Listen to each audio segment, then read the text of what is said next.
Hello, my name is Marcus. I'm the compiler of a collection of therapy quotes entitled 1001 Windmills of the Mind, a collection of advanced self-help quotes taken from what's often called the psychodynamic or the psychoanalytic perspective, which long ago, as I was referred to by some, perhaps many, as philosophical medicine and narrative medicine.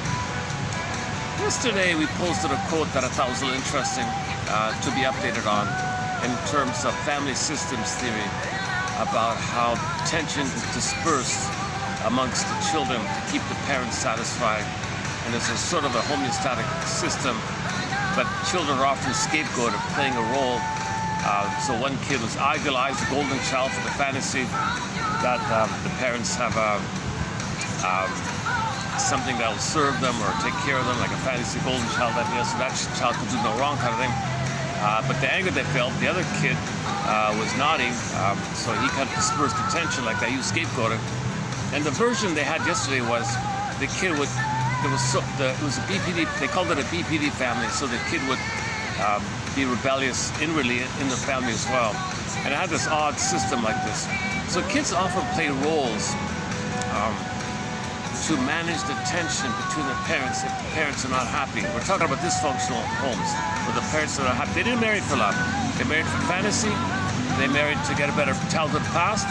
They married to have the hope to get a better childhood past. You get a partner as a proxy for fantasy, to hold the fantasy, not really loving the person, loving the fantasy, but they use the person to maintain the fantasy. The other person doing the same kind of thing. So this whole topic about why we choose the mates we do, and teach Worth's book, and then you're not really living in the present, you're still recreating in the present the past, hoping for a better past. We're not living in the present, we're reliving the past all the time. Because pain, want a better outcome, unprocessed, unmet needs. So we're kind of, that part of it doesn't know time to all times that time. So we recreate in the present the past, still try to work out the past to get mother's love, basically. So in the meantime, what happened in the past? Well, you were betrayed and rejected and failed and hurt. Well, you recreate those kind of things. Possibly, you recreate others to disappoint you, or in the Faustian deal, you become the aggressor and treat others the way you were treated, thinking you can undo or master nonsense. Hurting others the way your mother hurt you doesn't undo how your mother had hurt you. But we're in this dilemma of trying to understand what happened in the past. So in the past, the baby needed a secure attachment style, primary dependency needs, fusion, symbiosis, merging, a blissful oneness, so you can, in the sweetness of the safety, you can blossom, as budding beauty can emerge and be a part of them, called embodiment and soulmate, leading to differentiation. With differentiation, the sense of self, vital self, core self, I self, okay, he can have a relationship with others who also have what's called secondary dependency. Thus, mutuality, Tao to Tao, present living, creativity. There's like a we that supports the two that grow. The marriage is fine wine because they're always growing and they're open to updating, learning together. So roots and wings idea, they can have both. They can be safe and express themselves and be safe. They can do both, called roots and wings marriages. Versus the sour milk, well, the sour milk and the burnout and the rust out, well, you're demanding to get a better childhood past and you're tired doing it. So dysfunction is you're constantly trying to get a better childhood past by recreating new dishes of the past in the present, hope for the past. Does it work? The primary dependency needs weren't met in dysfunction. And that means you didn't get the oneness to differentiate. Now in the primary needs, you need to have blissful oneness to have an identity, to be safe, and embodiment, hold within. So if you don't have that safety in your memory like that, that means when you recreate the hope for a better past, and that person at present doesn't offer the symbiosis, you feel a lot of existential anxiety, annihilation anxiety, disintegration anxiety, massive anxiety. You feel like it'd be a goner anxiety. So because the baby feels a lot of pain and anxiety and fear if mother was not there, you're kind of feeling some of that stuff. So as a defense against the fear, you climb up in order and try to demand a course and manipulate and provoke the old armory. So the metaphor is the knight in armor walking down the street. Okay, living like that, kind of restricted, kind of painful. Yes, he's safe, but it's rigid. So psychologically, we have this rigid defensive structure, neurotic structure we create, and then we're sort of stuck there. So in the present, you don't accept something new. When you step out of your mental construct, psychic construct, personal construct, internal working model, internal theater, schematic template, blueprints, imprints, when you step out of these things, your traumatic script, you create a defensive system to deal with the pain. So now you've dealt with the pain and this armoring idea. If you try something new, you feel the anxiety, so you climb up and revert and recreate the past. So you're kind of stuck in the past, living in the past, dwelling in the past, because you never really lived there. You never got your needs met, and when real needs are not met, you kind of unconsciously keep trying to get those needs met. That's called repetition compulsion, but each repetition relives the pain of disappointment and betrayal by the mother. Right? Now we're not blaming the mother, we're just trying to understand that the mother was impaired herself. She used her present as her past, hoping for a better past. So she might have used the child in some way, shape, or form in the theater of her mind, hoping to better pass on her end. Meanwhile, she's so blind to the child's needs because she's in a narcissistic place and doesn't have the sense of I, the vital self needed to love a baby, because she's still hoping to better pass like that. So in our regular life, if somebody reminds you of the one who hurt you in the past directly, you'll feel the chemistry. You distort your perception of somebody to fit what you need, then that's distortion, then you fall in love like that. Or you provoke people to play the role of the past, so you're recreating the past. So we talked about Gretchen, had a hard childhood, had a mean father, so she married a nice guy, couldn't accept him, provoked him to be mean. Was passive aggressive, psychologically aggressive, annoying, endlessly annoying, trying to coax him, prod him, come on, be mean to me. That was familiar for her. She couldn't accept something new and healthier. And the guy said he almost was mean to her because she was pushing him all the time like that. She couldn't accept a healthy thing like that. It was too boring, unfamiliar. She feels unsafe, she feels anxious. So in her anxiety, she's angrily trying to recreate her defensive structure. Kind of thing. And then the kid Eric, again, similar thing, up to age 7, unhappy home, went to a new family. You're nice to him? No, he said, I want my old family. It was painful. Kind of thing. So Mr. Firestone says we're not really living in the present. We're kind of just reliving the past all the time. Repetition compulsion. We don't remember, so we repeat. Because we don't remember. If we can remember, then we can stop repeating. Now this remembering, it's not just intellectual memory, it's an emotional knowing memory. It's called experiential knowing, like a full memory, apprehension, comprehension, affect, syntax. Okay, yin and yang, embodiment, conscious recognition. Okay, like the imagery is kind of like night and day, moon and sun, body, mind. So it has to have a full knowing, where you now know what you could have known, then you could feel what you couldn't have felt, put it all together, experiential knowing. This could be done through affective insights, that's the two. He calls it true cognition. Like when you include the emotional of the knowing, that's true cognition. So Barnett calls true cognition, not just thinking, but emotional idea. So this idea of emotionality, when the feeling self comes back and you express from the feeling, okay, that's quote unquote. Yeah, let's do that here. I just saw this morning a reference to a famous, somebody praised this Italian musical composer. I forgot his name. I forgot his name. But the first song listed there, somebody paid tribute to this guy, and he did the score for a 1967 classic fairy tale, like fantasy fairy tale, a film put into fairy tale format of a classic motif called Beyond the Miracle or something. Sophia Loren, okay, playing the feminine, the feeling of a person, the embodiment, okay, and then okay, representing your disconnect from it. Okay, the guy was Rodrigo, played by Omar Sharif. So two famous actors, Omar Sharif and Sophia Loren. Now this is a fairy tale. They're just personification. They're just stand-ins. They're just representing something going on in the psyche, in the dream world. So in the dream world, now we know it's a dream because the whole thing's a fairy tale. Magical things, flying this, and fairy tale motifs. You know, she had to clean all the dishes. You know, that's picking the seeds, and then the flying this and flying that, this pooping that, pooping. It was one of these fantasy things. So that's representing movements in the unconscious, personifications of movements in the unconscious, trying to bring them together. They want to bring them together. So the conclusion was yes. Okay, the prince and the princess got married and everything's okay. But that means your embodiment, the feminine. So Sophia Loren represented the feminine, the beingness, the embodiment, the warm embodiment. So she was a creative, fun-loving, vivacious character representing the feminine. So that's the bodily commotion in the body. So she's a good dancer, a beautiful dancer, creative, like that just represents code for your embodiment, your soul, and feeling real life. So she represents feeling real and alive, your embodiment, your soul. She represents what we're looking for. That's our soul, basically. That's the soulman. So Sophia Loren was standing in, playing the role of the soulman. Okay. Now, because she was exiled, the clip I saw was she was put in a barrel in the water on another land, and then exiled, right? So she was exiled, so the soul is exiled. Common motif in this fairy tale, soul is exiled. The soul can morph into a bird and fly away. It can be sent down the river, another place kind of way. It can take an infinite number of forms. The way the personification of your embodiment is exiled to some other land or something, right? So it's lost, frozen, Gabriel, Snow White's in a coma, Rapunzel's in the tower. This Sophia woman is in another land like that, going no not with her kind of place. Okay. Now, a person who is narcissistic, let's say, will have this drama in the dream world. The soul is missing, and the personification of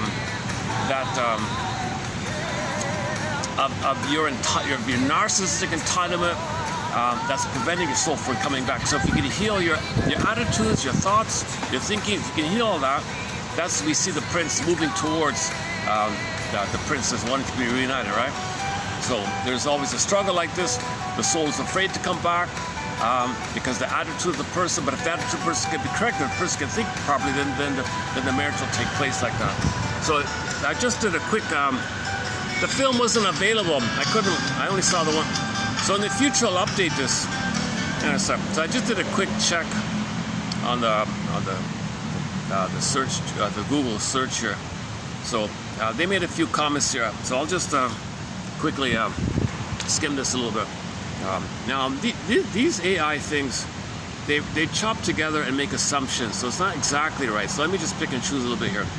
If the psychotherapist were to put this film, More Than a Miracle, Era Una Volta, 1967, on the couch, they would find a treasure trove of psychological material, directed by Francesco Rossi and starring Sophia Loren and Omar Sharif. This film presents itself as a lush, whimsical fairy tale about a fiery peasant girl, Isabella, and a prideful Prince Rodrigo. Okay, so Rodrigo is going to represent how a person is entitled, narcissistic, selfish, and he was probably like that in the film, right? And the soul is exiled. So Rodrigo in the story is a personification of a man or a woman. If a woman has entitlement, narcissistic greed, and all about me, that'll be represented by the proud prince, the arrogant prince. I'm right, I'm always right. Do it my way. So this is that means your doing is not feeling informed. When you're doing is not feeling informed, it's hurtful, it's negative, it's cruel, it's bitter, things like that, right? All right. Beneath the magic. So it's a fairy tale. We got all these flying things, flying monks, and these washing machine contests, and magical washing machine things, okay, and so on. All right. So number one, this film talks about, well, we got to heal from narcissism, the disruption of narcissism. Number one, right? So, okay, so the character Rodrigo, okay, we see him as a typical cookie-cutter narcissist, okay, and so on, right? And Prince and Isabella is the vivacious one. Yep, and the film is about confronting his sense of entitlement, confronting his narcissistic solipsistic bubbles all over him. The death of narcissism is the birth of new life. So when the narcissism is dissipated and you're reunited with your feelings, that's the rebirth motif. So the marriage and you feel good again, that's the rebirth. It's a common monomyth in all these fairy tales, basically. The death of your old narcissistic wounded way, your attitude old way. You hope with greed and selfishness you can get mother's love in a demanding way, entitled way. You're not seeing other people's feelings, you're ignoring your feelings, you don't see other people's lack of empathy, lack of ethics, lack of empathy. Then your soul is away, your soul's away. So if you face all that, confront all that, and we see her confronting him like that, then he, then when you reunite with your feelings, your feelings come back to you, then you do from them. Kind of like Snow White, when she wakes up with the kiss of the prince is the mask of the doing. Now the doing because prior to the prince arriving with the kiss moment, okay, Snow White was in a coma. Okay, the metaphor of gemming up, mining up psychological material gems were the doors. The doors are personifications of in the psyche of bringing to consciousness, bringing to awareness, assimilating, accepting aspects of your trauma that you didn't know, aspects of yourself you didn't know, insights about yourself you didn't know, everything about you that you don't know when it's mining it up, coming to you, that was going on. Like that's the work like that. So in this story is the washing the dishes idea, and this one is the miner idea. Could be fishing idea, any kind of repetitive, this dividing the seeds idea, any kind of seems trivial, but you got to do it again. It means this ongoing, continuous work to make the unconscious conscious. So at some point, so you see the attitude, right? She welcomed the psyche, the person welcomed this, allowed this, and was doing something in the conscious level. They see the reflection that's going on in like that. That's represented by Snow White befriending the dwarves. The dwarves are helping her. That means the person in his conscious is wanting to heal, so that's going on inside the reflector. We live in these two worlds, your conscious and the invisible dream world. So in the dream world, fairy tale dream world, these positive things are happening because the person has an attitude of healing. So the doors are coming out, and when she claimed and resynthesized enough, the moment she could accept herself, or the person could accept himself, then the animating quality, the kiss moment, and then the prince and the princess are married, then you're reunited. That's the rebirth motif. So now your doing comes from the feeling. So when the prince and the princess get married in these fairy tales, now that's the new rebirth motif. That's the new you, the you who you're meant to be. You had it in the beginning, traumatized, you want to get it back. We all had in the beginning, nobody's perfect, soul gets exiled, we got to get it back. And that getting it back is the second, the return of ourselves, the rebirth, virgin birth, the new again, born again, feel good again, feel great. So now you are yourself like that. When you forgave your mother for the trauma, understood the trauma, got the story pieced together. Oh, she was in pain, she was traumatized herself. Couldn't meet my needs. What were my needs? What development did I have? What was I repeating? Did I have the fantasy as a defense mechanism? That I use sort of addictive, defensive things to numb the pain? That I engage in fantasy? Did I smoke or drink or gambling, promiscuity, money? Was I symbolically looking for others through things? So you identify all these things that you're doing to make you aware of what you're doing, and that's part of the gems idea. So this common motif here. So he's got. Okay, the next part here. Okay, I'm just going to skim a bit here. Okay, so we see the film is filled with surreal elements. A monk who flies through the air, a massive dishwashing competition where Isabella cleans stacks of plates to win the prince. A shrink would interpret these surreal flourishes as a manifestation of the unconscious dynamics. Okay, so regarding the dishes one, Jungians would have a field day here. I love how they said that. Jungians would have a field, it's a little informal here. Jungians would have a field day here. Cleaning, washing, and purifying are classic symbols for cleansing the psyche, sorting through the sludge of the unconscious called shadow work. Isabella conquering the mountain of dirty dishes is a metaphorical representation of her processing emotional labor. Emotional labor, that's honest, being honest, looking inward. Emotional labor is like, what do I feel? What's going on inside of me? You know, name entertainment, put words to feed. That's emotional labor. Okay, and then and so on, right?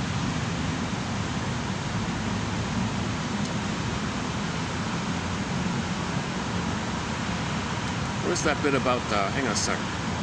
I like what he said about how a lot of these magical things represent the healing processes regarding the gap. Where is it here?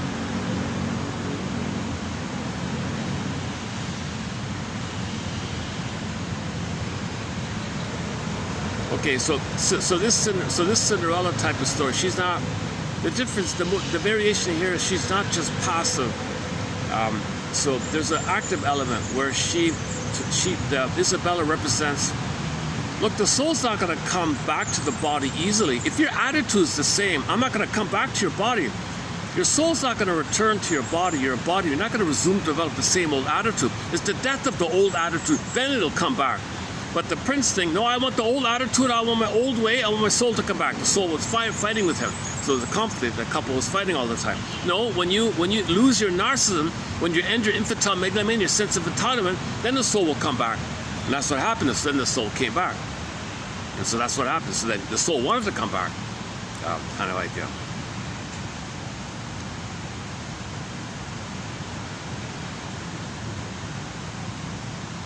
Yeah, a therapist would view their volatile dynamic not as some kind of outer soap opera or love story, nothing like that, but as a painful, necessary, narcissistic death. Okay, you gotta end your old narcissistic ways, forcing a person to develop empathy and see others as people in their own right, human beings, rather than as things to be used or extensions of yourself, things like that. So narcissism sees others as extensions of them, props for them, things for them, some sort of useful, symbolic breast idea. So that's a sign of old trauma. If you're traumatized at the time of nursing and you see everybody's symbolic breast, the siphon, center stage, all about me, don't care about you, greed, gimme, don't get dingy anyways, entitled, angry, gotta get it, demanding. So that's the arrogant prince idea. So that belongs to anybody, male or female, with narcissism. So where's that bit about the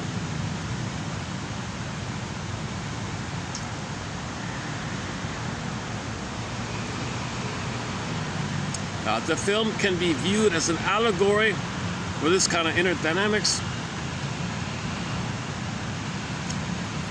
Hang on a second. They got two versions. Maybe it's the other version. Hang on a second.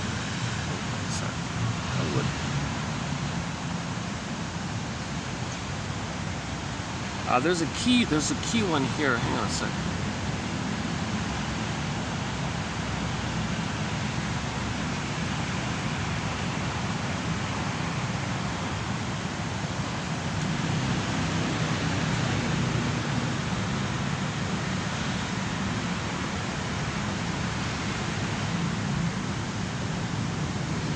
Okay, so symbolic manifestations of the character's unconscious desires and psychological growth.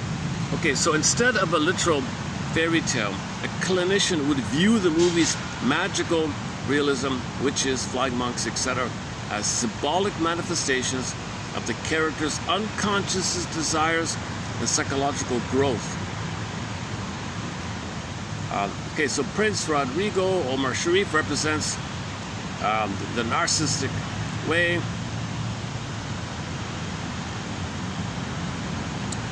Okay, so Isabella is the feminine. Okay, so she's the wounded, lost feminine, and the distorted, confused, infantile masculine. You see, the wounded feminine leads to distorted masculine. So he was obviously maybe a selfish prince or whatever, hurtful towards others. That's because the soul is missing. Okay. Now this could be that a person on the outer, like this belongs inside of mind, right? That means on the outside, a person is doing something that's lack of empathy or warmth for others. So just like that, right? Okay, this is a search for unity, for healing. This is like a healing. All these fairy tales are healing issues, right? Isabella acts as the grounding instinctual force. Isabella forces the detached intellectual ego of the prince to connect with the raw earthly reality of the unconscious. So connect with your unconscious. We live in two worlds. Connect with your body, your instinctual life, your shadow, dark, forest. Got to go in the forest. Next stop, open the door, Twilight Zone. Next stop, open the door. Okay, everything about you. Got to connect with yourself. Man in the mirror, look within. Behind the mirror, look within. Know thyself. Okay, inside, you got to look on the inside. With the outside, you want your life to be better, look on the inside. It's an inside out. And you want to integrate, and the flying monk. Okay, so he represents the part of the psyche that overcomes the heavy gravity, societal expectations, and material wealth, guiding the characters toward higher consciousness. Oh, I see. So the flying monk. Okay, so I see. I haven't seen the film. So the flying monk in the story is a personification of the energy in the psyche that's trying to help you and guide you and heal you. So this would be like the advisor kind of thing. The flying monk is giving advice or something, right?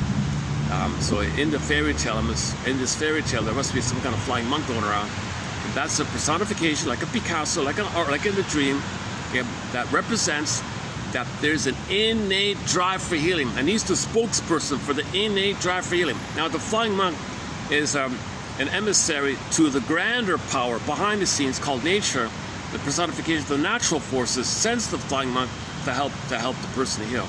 So if the flying monk doesn't know how to advise, it'll go to a higher one, okay, like Baba Yaga, or one of these characters, or Athena, or one of the greater mythological Greek gods, or something like that, or Kuan Yin, or something like that. So any of these grand characters in Greek myths or mythology, in any place, any language, any culture, it's the same motifs all around the world. You could take a collection of myths from any place around the world, same stuff, same patterns, okay, fairy tales, same motif, psychological pattern. Myths and fairy tales are code for psychological dynamics inwardly, like dreams inwardly. They're true on the inside, not on the outside. They're true on the inside. So on the inside, all these things are going on in the fairy tale dream world. If on the regular conscious world, you're doing some kind of productive work where you want to heal. So this is usually at midlife. That's why fairy tales is mostly for midlife. It's okay for children to see it because it validates what's going on with them. They feel some relief. It connects with them. So children love this stuff. But really, from a conscious point of view, it's for people at midlife to recognize the motifs and the patterns. So you could do it directly with psychoanalysis, it's all spelled out with jargon, or metaphorically with the stories, the images, the stories. They're kind of linked like that. So Freud and Jung, basically. So there's the two like that. That's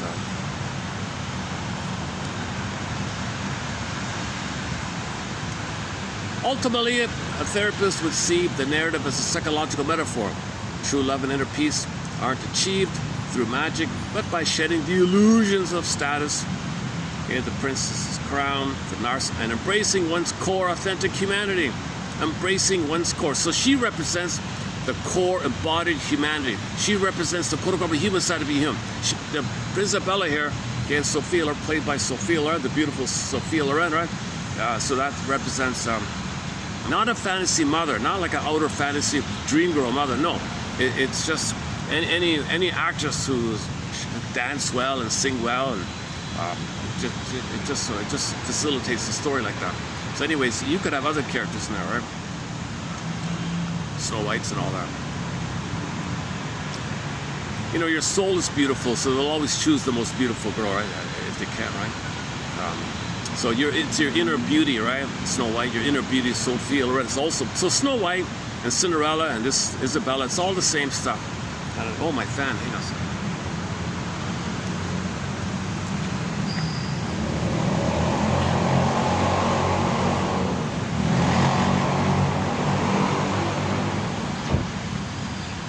So if I can find the film somewhere, YouTube doesn't have it.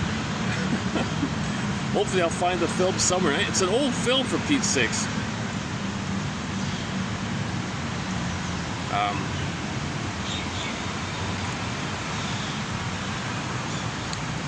So in lieu of that, I'll just play one of from the soundtrack. I tested. It's already copyrighted. It's only 2 minutes long. I mean, so the soundtrack is from a guy named Piero Piccioni. Italian film music, elegant jazz, and cinematic romance. So I'll just play one of the songs from the soundtrack to the film Beyond the Miracle. It's only 2 minutes long. It's a nice little melody. It's instrumental. It's copyrighted, so here we go.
That's the next song. Yesterday I tried to play Carly Simon's music, all copyrighted. I played Carly Simon. I talked about Carly Simon's excellent song. That's the way they say it always should be about the whole marriage topic. Check out yesterday's discussion here about Carly Simon's music.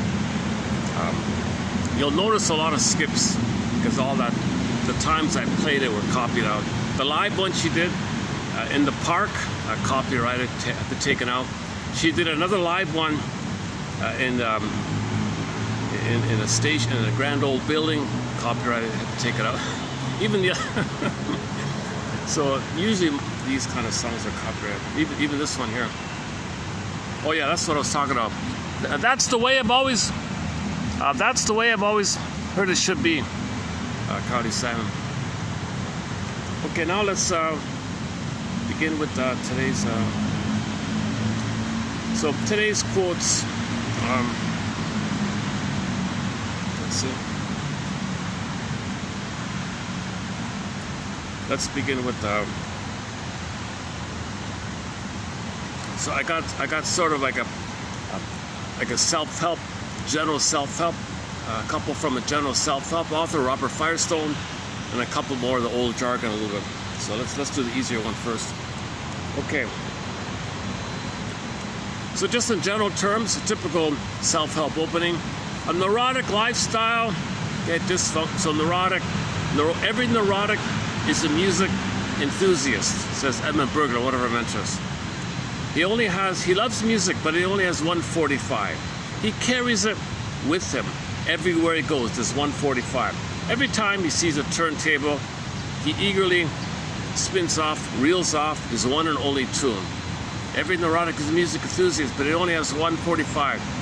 Every time he sees a turntable with never-ending fiery ardor, he says, he reels off his one and only tune. So in the present, he reels off the past, replays the past, reenacts the past. Now living in the present, enjoying the present, he's only got one record. He's only got that one armor. He's only got that one record. It's dysfunctional to live your whole life with the same old coping strategy. Yes, it helped the baby to survive, but you're not in the nursery anymore. And you're going to apply the values of the nursery, and how you cope in that emergency all your life with everybody. Doesn't make sense. But that's the nature of trauma being a time suspending, time freezing. It freezes everything. Everything gets frozen there. It's like petrification and hypnosis. You're considered to be hypnotized, or to go to life and play the 45, play the 45. Some other hurts you, and it's like the message says, in every new relationship, every new situation, play the 45, play the 45. Yeah, hypnosis, new situation, play the 45, play the. So we're kind of in a trance in a way. The trances people live a little bit like that. Okay, so you coped in a certain way, either or thinking, project, see aspects about yourself you don't want to know, the shame and the pain and the hurt and all that. See others as that. You're attacking yourself. Okay, monsters of the head, a threat within. See others as a threat. And fight with them thinking you're fighting with yourself. Create an outer conflict to deal with the inner conflict. Can you believe? So outer conflicts are an attempt to process your inner conflict. That's why we're hurtful. It doesn't make sense. The inner conflict is you overlay your anger towards your mother onto yourself. And then anger to yourself, okay, overlay it onto yourself. If you loop it back, it's actually the cry for mother's love. You're crying for mother's love. It turned to anger. Okay, there's only one life force, only one drive, only one issue for connection. All the baby's life force is to connect with the mother, attach to the mother, have a secure attachment itself, go to develop, have his identity and feelings. It's the quality of our feelings that determines the quality of our life. If this vital self, if Sophia Loren is exiled on this other island, okay, in the barrel down the river we saw in the clip there, okay, so you see Sophia Loren in a barrel in the water, and she ends up on the shore in some other far-off place, and some kids save her, and they run away, and she's loose like that. That's all I saw her. So that's like, so in trauma, your soul, okay, in trauma, your soul is like Sophia Loren, Isabella in the barrel into another world. Okay, that's the image. That's a common fairy tale motif, exiled away like that. Like a baby on a little boat sent away. And her version was a beautiful woman in a barrel. It could take any kind of form like that. Yeah. So Okay, so where are we here? The 45. Oh, here's a little bird here. Can I get him in? Let's see. I'm not gonna see him. There's a tiny baby, a little tiny baby. Oh, there he goes.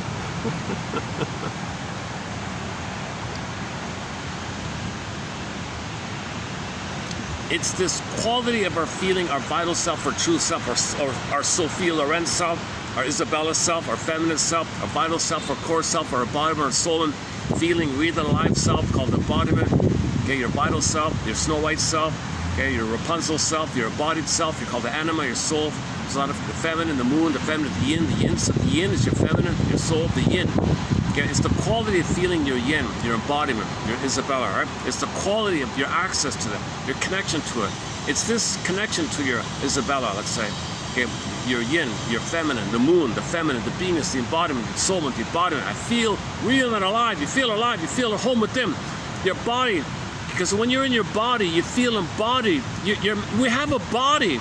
Right? We have bodies. We're meant to feel that we're in the body, and the feelings are from the identity. I feel that for I am, and I can feel because I feel. And with the amness, you have the primary feelings of interest, curiosity, love, and tenderness, affection, and presence to present, and it's people to people. You have the I like that, right?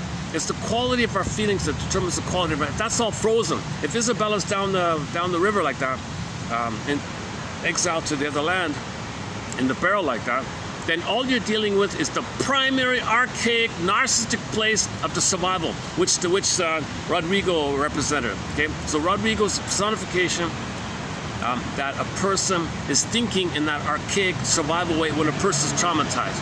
So anybody who's traumatized, okay, and they think in an either-or way, the civilization of the psyche is going to be the Rodrigo character. Okay, so everybody's got a Rodrigo character if they're traumatized. Everybody's got a wounded soul if they're traumatized. So this thing with Isabella and Rodrigo belongs to every psyche and everybody who's traumatized before 18 months. This is pre-adult trauma, primary dependency trauma. Okay, this is a kind of, or actually it's trauma. It's there's two versions. There's the earlier one, which that one represents, and there's a later one. In the later one, it'd be a little more. It'd be milder, right? It wouldn't be too dramatic, right? It'd be more. Yeah, actually, come to think of it. It might be the later one, because fairy tales are the later one. The mythology is like the earlier one, or the mythology is the broader, and fairy tales are examples of the broader. Different theories about this kind. But the basic thing is, you're not embodied, you're in the survival place. What's the survival place? Babies cope with either or, projection for identification aggressor. Okay, if you think in either or, you don't have your embodiment, you don't have your identity. Splitting precludes identity. Splitting psyche splitting precludes mourning, and mourning is your identity. You don't have your identity, so you can't mourn losses. Complicated grief, melancholy, aggravated grief, the derailment of the grief process. Okay, ambiguous loss, complex bereavement disorder, melancholy, inability to mourn, can't, because you need an eye. The eye's missing. You get the eye when you're loud. Splitting is an earlier thing which prevents the eye. Splitting is an archaic emergency babies adopt to organize the pain. When mother must speak honest, mother's hurting him, separates it, no. His anger attacking himself, mother hurting him. Fused in with baby's anger at her, attacking him, monster. That's what's going on. No, fantasy bond. Fantasy's key. He talks about fantasy. Fantasy is an immense way to deal with pain. You can use fantasy. Okay, called fantasy. He calls it the fantasy bond, but later on it's a bondage. The bond is a bondage. Like in the beginning, it's a fantasy bond, but you spend your whole life with the fantasy bondage, and you go from this bondage idea again and again and again and again. So cigarette to cigarette, okay, drink to drink, okay, promiscuity to promise. Then you can spend your whole life looking for this parent to parent, okay, cigarette to cigarette. You can spend your whole life with this fantasy bond. Now it always feels good to feel you're one with the fantasy bond. It's a fantasy is a defense mechanism against the pain, and it's separated from the pain you're feeling. So you're angry at your mother failing you, overlaid onto yourself, attacking yourself, painful. Deal with the pain, have fantasy bond, pain, fantasy bond, pain, fantasy bond. And people spend their whole lives in this archaic original setup called neurosis, 45. So this is the setup you create. It's grooved in on a 45 record. Pressed in, the neural circuit, the memory of this, okay, human connections lead to neural connections. Interpersonal becomes intrapsychic. Okay, this is your schema, your template, your imprints lead to blueprints, your maps, childhood map, infantile map, survival map, defensive system, defensive structure. It is the armoring idea. It's all you know, it's pain, it's frozen. It's frozen on a 45. Those 45s have only one song. Side B is the same as side A, or there are no grooves on side B. It's only one song. You carry this 145 song with you all your life, everywhere you go, in every new situation, new interaction, new job, new people, new place, new company, whatever. You just play the 45. You don't enjoy the present, you don't see the present. You distort, twist, coax, provoke, make believe, fantasize. It is the past. The past for you, every day is still the past. Every day is a reliving of the past. You recreate the days of the past. Yes, you understand materially the present, ego splits. You can drive a car, pay the bills, but emotionally, you're in the past all the time in terms of who your identity, your existential conclusion, who others are, your beliefs about people, your beliefs about yourself. You function, but your attitude and your emotionality and your ability to love and live and all that, that's all in the past. The trauma, you want a better outcome. So you keep replaying the 45 and you're stuck there. But when you replay the 45 in the present's not the past. That's dysfunction, that's neurosis. To relive the past in the present, called transference acting out, or symbolic acting out, or reliving the past in the present. Okay, the Greenberg film, The Shrink said to the guy, "Sir, you have trouble living in the present. You don't really live in the present. You linger in the past, you're in the past, you dwell in the past, you live in the past because you never really lived it." Okay, the self-help author on YouTube, Amy Bear, has a very simple, she says, "Sir, you recreate your childhood in the present due to the pain you're feeling. Due to the pain you're feeling now, you recreate your childhood in the present. The present is still your childhood past." Oh, there's the bird. Hang on a second. Can we get him in? He's on the branch there.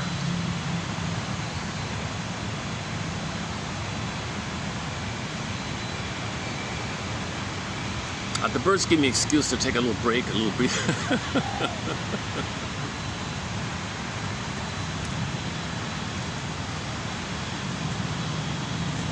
It's still on my mind. In the summer of 22, I did 17 videos on the shoreline. Herons, water, seals, loons, geese, waves, water. It was really nice. There's a bit of a question mark on how those 17 videos, all just on the shore, magically pooped out of my channel. I don't know how that happened. So there was good videos. There was fun stuff. There were a lot of nature scenes around. I don't know if it's maybe I accidentally violated some copyright thing. Somebody thinks they own the lake. You can't have that, so they took it out. How'd they do that? I don't get it. Or it's an accident, or I don't know how that happens. It's an ongoing mystery how I lost those 17 videos. They were good videos. That was back in 20. Anyways, but that's okay. We've posted more videos since then. So we have whatever it is now, 5,000. Is it 5,000 videos now? 6 years, 3 continents. Is it 5,000? Did I get 4,000? No, 4,000? 4 or 5? I forgot now. A whole bunch of videos. Now and they get better. The videos get better. I started this I was crawling clumsily, got a little better. Years 3 and 4, and years 5 and 6 now here. The past 2-3 years, I've started to walk a little more quickly. So getting a little better. I'm not an analyst. I have not been analyzed. I'm not a shrink professor, midwife, doula, nutritionist, gynecologist, disclaimer. 30%. Oh, what happened? I keep all my bloopers in the camera, like today here. All right. Okay, are we okay with Edmund Berger's metaphor of the neurosis? Every neurotic. Okay, first of all, neurosis is the petrification, the freezing, petrified. Okay, it's a conflict, inner conflict, wishing and fear, need. Mother said no. You're angered her, attacks yourself. Conflict. You want, but your anger attacks you, criticizing you. Who do you think you are? Idea. It's your own anger attacking yourself. It's your threat to yourself. You're against yourself. That's the tie to the mother. So for the mother, you're crying for mother, but mother blocked her yourself. So you're angry at yourself equals crying for mother's love. What a conflict. What a disturbed conflict. To hate yourself, and that means crying for mother's love. The mother didn't allow it because she was set the stage. Mother said, you can't be angry. Who do you think you are? Gaslights the baby, turns in himself. So now he's crying for mother's love by attacking himself. Huge conflict. He wants to be himself, but his own anger attacks himself. He's his own worst, you know what? Okay, play the song by the band Delirium. Can't you see, can't you see, can't you see, you are your own worst, okay, threat like that. So in the plunder system, okay, let's not go there. But there's the inner conflict. You want to be yourself. It's called self-activation, real self-activation. It's going to trigger your own anger. It's going to trigger the memory. And then you attack yourself, feel pain, then reach for a drink. So self-activation triggers the pain. And when there's pain, you do something to numb the pain, called defense mechanism, psychic defense. Fantasy is one way. Cookies, emotional eating is another way. Fantasy is another way. And so on down the line. Self-activation triggers abandonment depression, which leads to defense. Abandonment depression is an umbrella term by Masterson. Passivity, helplessness, powerless, rage, fury, anger, shame. You have the whole gamut. Some people say persecutory anxiety. Some people say annihilation anxiety. Coates says disintegration anxiety. Today's guy, Robert Firestone, calls it, I feel like I'm going to be a goner anxiety. Okay, that's my paraphrase. I don't like the way he says it. He calls it, I don't want to use his term. I really don't like his term. I like Robert Firestone, his wife and the daughter, the three of them, the three psychologists. They wrote a bunch of books. I like this team. They're friendly, they're informative, they're clear writers like that. But my one feeling about Robert in particular, his terms throw people off too much. His terms throw people off, you know. Like fantasy bond. Okay, you think it's positive. No, he means bondage. You're bonded to a fantasy child and you're stuck there, frozen there. That's a bondage. He means fantasy, but he means it that way. And he says when you're in pain and you're narcissistic, you're going to do it yourself. I'm going to take the cigarette myself. It's called self-nurturing. You're not self-nurturing. You're self-medicating. It's called self-nurturing. Oh, for Pete's sake. Okay, his theory is called voice therapy. Okay, voice therapy. What do you mean? What do you mean voice therapy? Okay, he means your anger attacking yourself. The linguistic spokesperson of your anger attacking yourself, called the anti-self system. So your anger attacking yourself, your mother hurting you, you internalize your mother rejecting you, you internalize your anger attacking yourself, put it together, anti-self system. You got a self system, you want to be yourself, okay, you got the anti-self system, which Wolf Wind's idea, right? But the anti-self system overlays onto the self system. It's an overlay. Okay, it's there because your needs were met, and that attacks yourself, and you internalize mother hurting, saying all these things to you, and that's attacking yourself like that. So that's the self system, anti-self system. The linguistic spokesperson, the representative of the spokesperson, is called the inner critical voice. He simply calls it the voice. So now when he says the voice, what do you mean the voice? He means the inner critical voice. Okay, so voice therapy. Okay, what do you mean by that? Well, okay, so just quickly, the main self-help exercise he has, which is not bad, is you identify how you're criticizing yourself. So you say these things, I feel no good, I feel worthy, I'm not worthy, I'm defective, I'm unlovable, and I'm a piece of this, okay, and so on. You say all these awful things. Hold it, stop, enough, stop. Okay. You imagine a chair in front of you. Imagine one of your parents in front of you and say that they are saying, you are that. You are no good, you are unworthy, you're unlovable. Okay, so at least you separate it. You're not that, you're innocent, you're beautiful, you have a budding beauty, your emerging self. Nature's greatest miracle. Nature's greatest miracle. And never, I'll tell you the film, Miracle. Oh, Miracle, yeah, nature's greatest miracle. Okay, so never in all, Mr. Augmentino, the self-help guy, Augmentino, never, the score mark number 4, never in all of history was there ever anybody just like you. And in the future, there'll never be anyone just like you. You're nature's greatest miracle. Okay, you have these unique things like that. And the odds of you being here, okay, the backdrop of it all, the odds of you being here are 1 in 400 trillion. We're all chosen like that. They're all unique. They're all specialized. We're all the budding beauty. The Great Spirit wants us to express what's unique about ourselves. And when we do express our authentic self, then the Great Spirit is happy. We're in harmony with ourselves and the environment, and everything's ecological like that. And nature supports that. So the flying monk is a representation of the natural forces to heal us, so we can express our real self, and everything's happy like that. So there is an innate drive for healing, an innate push for healing, represented by the flying monk as an emissary of the back image of the broader energy of healing, okay, whatever you want to call it, right? Okay, so voice therapy. So anytime you catch yourself saying, gee, I guess I don't deserve happiness. Whoa, who told you that? Who said that to you? Come on, make it a you. Don't say, I don't deserve happiness. Say that, pretend that you unpack it. And put it as you. Somebody said to you, you don't deserve happiness. Who said you don't deserve happiness? Come on, think about it. Who do you think, which parent or sibling or somebody in your early child, who do you think might have said to you, you don't deserve happiness? You'll answer them. It'll come to you. And you do it with all these negative I things. I this, I that. No, other people said, you that. Now you have it outside of you. Okay, now you can speak, now you can talk back to it. Okay, now the trick is, we don't remember this kind of stuff. If mother's on the phone, leave me alone kind of thing, she's saying in effect, you're not important, something else is more important than you, you're not that important, my phone conversation more important than you. I'm gonna perish, mother, don't go away, oh, I don't care about you, I guess I'm worthless. No, you imagine mother saying that to you by her behavior, and then you say it just because it's called internalization. You internalize. What's internalization? Something on the outside. Your mother saying something, or mother doing something. Non-verbal communication. Non-verbal communication. Implicit communication. Unspoken communication. She does something on the outside.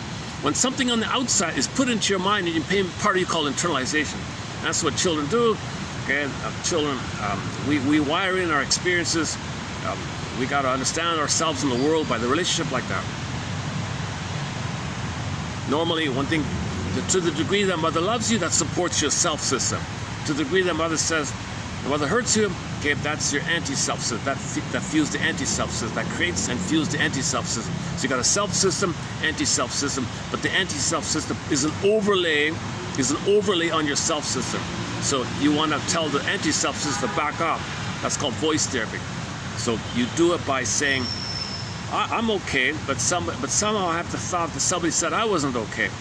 Okay, so now you think about your parents might want to feel better if they project their feelings of failure onto you. So they don't want to feel like a failure. They say you're a failure. No, that's their stuff.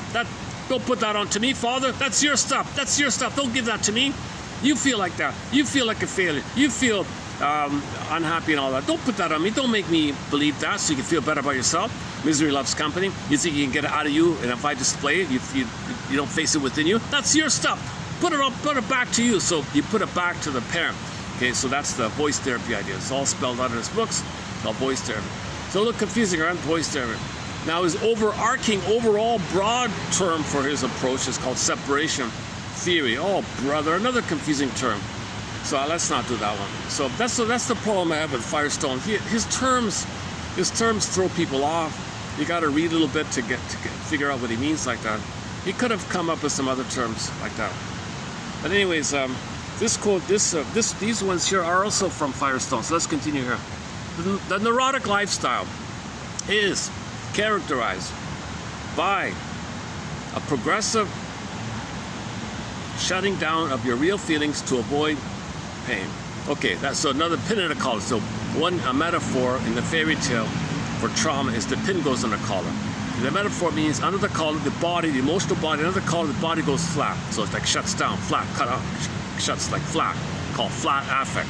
Okay, affect phobia, fear of your feelings, dysfunctional feeling, because you're not really feeling. You're meant to feel the golden ball, the radiance, the warmth and aliveness. You're meant to feel alive like that. The hum, the vibratory string of the string vibrates. The humming, like a cat hums, the car hums. You're supposed to kind of hum and feel alive a little bit, right? That goes flat, shut down. It's kind of flat. Feel empty, feel hollow, feel numb, whatever.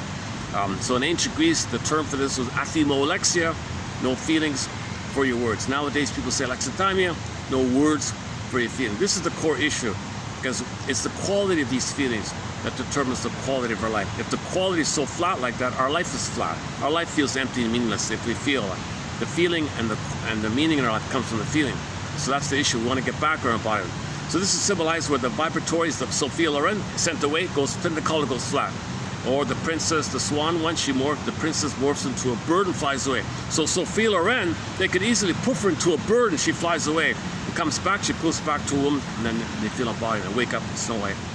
And so that's, for more on the swan one, you got to go to Robert Bly and Marion Woodman's book called The Maiden King. They run through the fairy tale about this, where the princess morphs into a bird and flies away. It's a good story. Uh-oh, how are we doing here?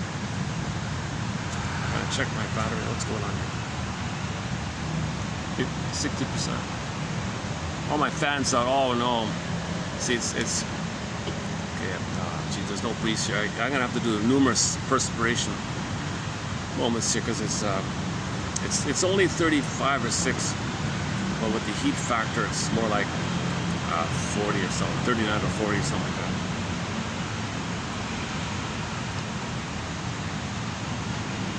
Oh, it might rain. Oh, okay. It might rain, so it'll cool off if it rains. Sometimes there's a drizzle here. Okay, so yeah. So in the healing journey, the pin pops out, or in the fairy tale Kirikou and the Sorceress, the French animated film, the thorn popped up and he fell free. Okay, when the pin pops out, okay, that's called like an emotional knowing. So the imagery is the firebird, the vibrancy of the firebird, alive, you know, and the phoenix rushes up from the ashes, you know. The phoenix rises, you feel again. The orbs rush down. Disney film, they set out the orbs rushing up. And the feelings come back to the console, so it acts to the feelings. So you saw the mourning and the grieving. Okay, the grieving does this, the mourning does this, and then all the characters came back to the console. So now you have all your feelings, the wide range of feelings. So the gang was at the console at the end of the film, right? Versus most of them being buried, the primary ones being joy, sadness were buried, and mostly had ennui and envy and anxiety, the fear, old fear like that. And so envy and anxiety is fear, so you got fear, envy, embarrassment was for shame. What was the other one? There's another one there, I forgot. They were going to put Schadenfreude on there. And Disney 3, they might put a wicked queen. Ennui might poof into a wicked queen. Things get worse. So envy. That's like no hope to get mother stuff. It turns into the wicked queen. Now you just want to see goodness destroyed, not to be triggered. You search for goodness destroyed. That's the wicked queen idea. Okay, let's not do that one. Okay, a neurotic lifestyle or dysfunctional lifestyle, dysfunctional living. Okay, again, you're reliving the past and the present, hope for a better past. Okay, conclusion. Give thee all hope for a better childhood past. So in the healing journey, you got to give thee all hope for a better childhood past by admitting and consenting that trauma did take place. You didn't like it, but you consent. Yes, it took place. Then the death of this, okay, that's the birth idea. So that's when Sophia Loren and Omar Sharif get married at the end, right? I haven't even seen the film. A neurotic lifestyle is characterized by a progressive numbing of real feelings to avoid the pain. So defense against the pain, go numb, go fly. We all know that, right? Okay, in the course of attempting to minimize suffering in our early lives, we end up not only blocking out pain, but limiting our emotions of joy and exhilaration as well. So that means joy is supposed to be the console. Okay, exile. Remember, joy is exile. Up to 2. Sadness can't mourn, up to 2. Sadness is okay. Sadness is needed to mourn. It's a natural response. It's a relief to feel sad. It's a relief to admit a loss. It's a relief to feel your true feelings. Sadness is a true feeling, a primary true feeling. All the joy for which you prayed is 100 tears away, sings Vonda Shepherd. So you need sadness as a primary feeling. If you can't feel sad, you're going to be manic. You know, you're going to do things. Okay, there'll be other coping strategies if you can't feel sad. Manic is a common one, right? So you don't have access to your primary feelings. So you don't know your interests, your curiosity, empathy, warmth, gratitude, apologize, affection, tenderness, meaning, and path of heart, all the ethics, everything's missing like that. The golden ball went down. Another metaphor, the golden ball goes down the well. Okay, in the Iron John story, the golden ball and the embodiment. So instead of Sophie Loren, it's for the men, it's the Iron John guy. So, so the wild man guy and the golden ball were locked in a cage. So in the story, the guy wants to get his soul back. How does a person get their soul back? Well, it's caged up. Your soul is caged up. Gone away, hidden, blocked, frozen, numb, whatever. Turned to stone, statue. Echo turns to a statue. Frozen woolly mammoth. So your soul is exiled. Sometimes one version locked in a cage. So where's the key? Where's the key? When Robert Blythe tells the story, there's a long pause. The key to your soul, the key to getting back your soul, the way to get back your soul, the key you need to get back your soul, that key is under your mother's pillow. Get dark under the pillow. Head, shadow, under, mind, unconscious. Under the pillow, dark, unconscious. keys in there. The metaphor means the mother unconsciously used the boy for her needs. There's the key. You got to get that. She won't give it to you. She doesn't even know it herself. You got to get the key yourself. Okay, and we have a few Twilight Zone episodes on this topic. Very helpful. Gabe's story, the key one. One life furnished in early emotional poverty. Another one.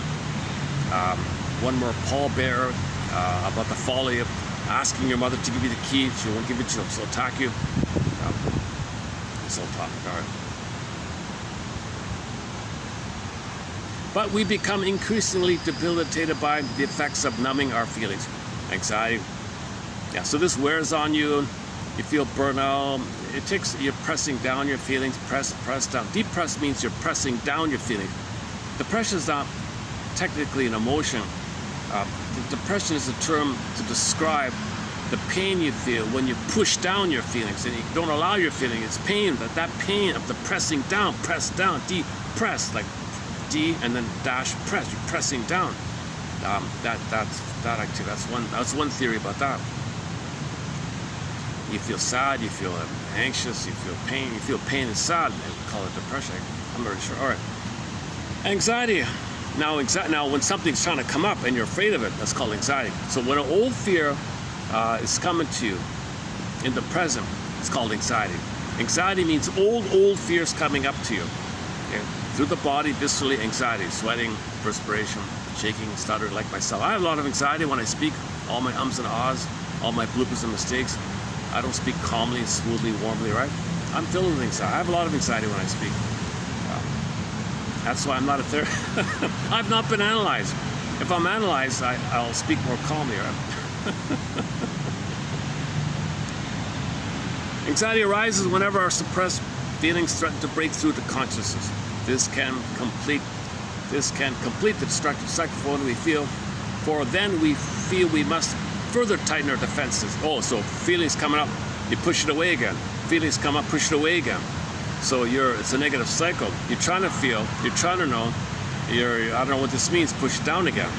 So you're rejecting yourself. Mother rejected your feelings, you reject your feeling.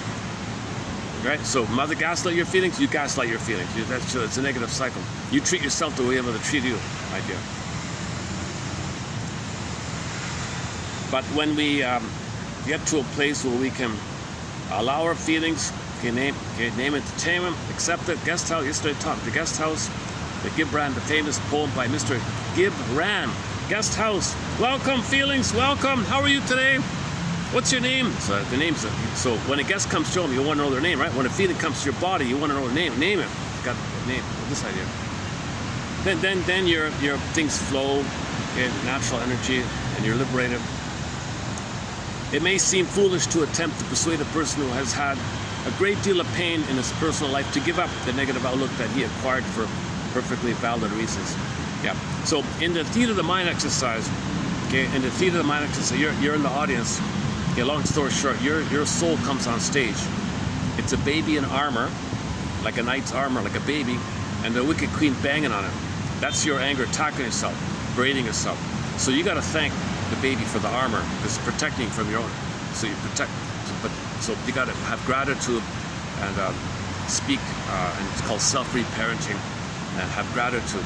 So self-help exercise is called Dear Past Me, Dear Past Me, Dear Past Baby, thank you for coping. Hey, what's with the queen banging on you? Back off. No, he's innocent. Back off, queen. Yeah. So queen is personification. The wicked queen is personification of your mother rejecting you, but you fuse it in with your anger, and your anger is attacking yourself. Put it together. Poof. Condensation and dream world condensation elements come together, condense into a new symbol. So it's just a symbol, not real. Nobody's calling a mother that. Mother's just on the phone. Simple thing, but from baby's point of view, things are wildly exaggerated.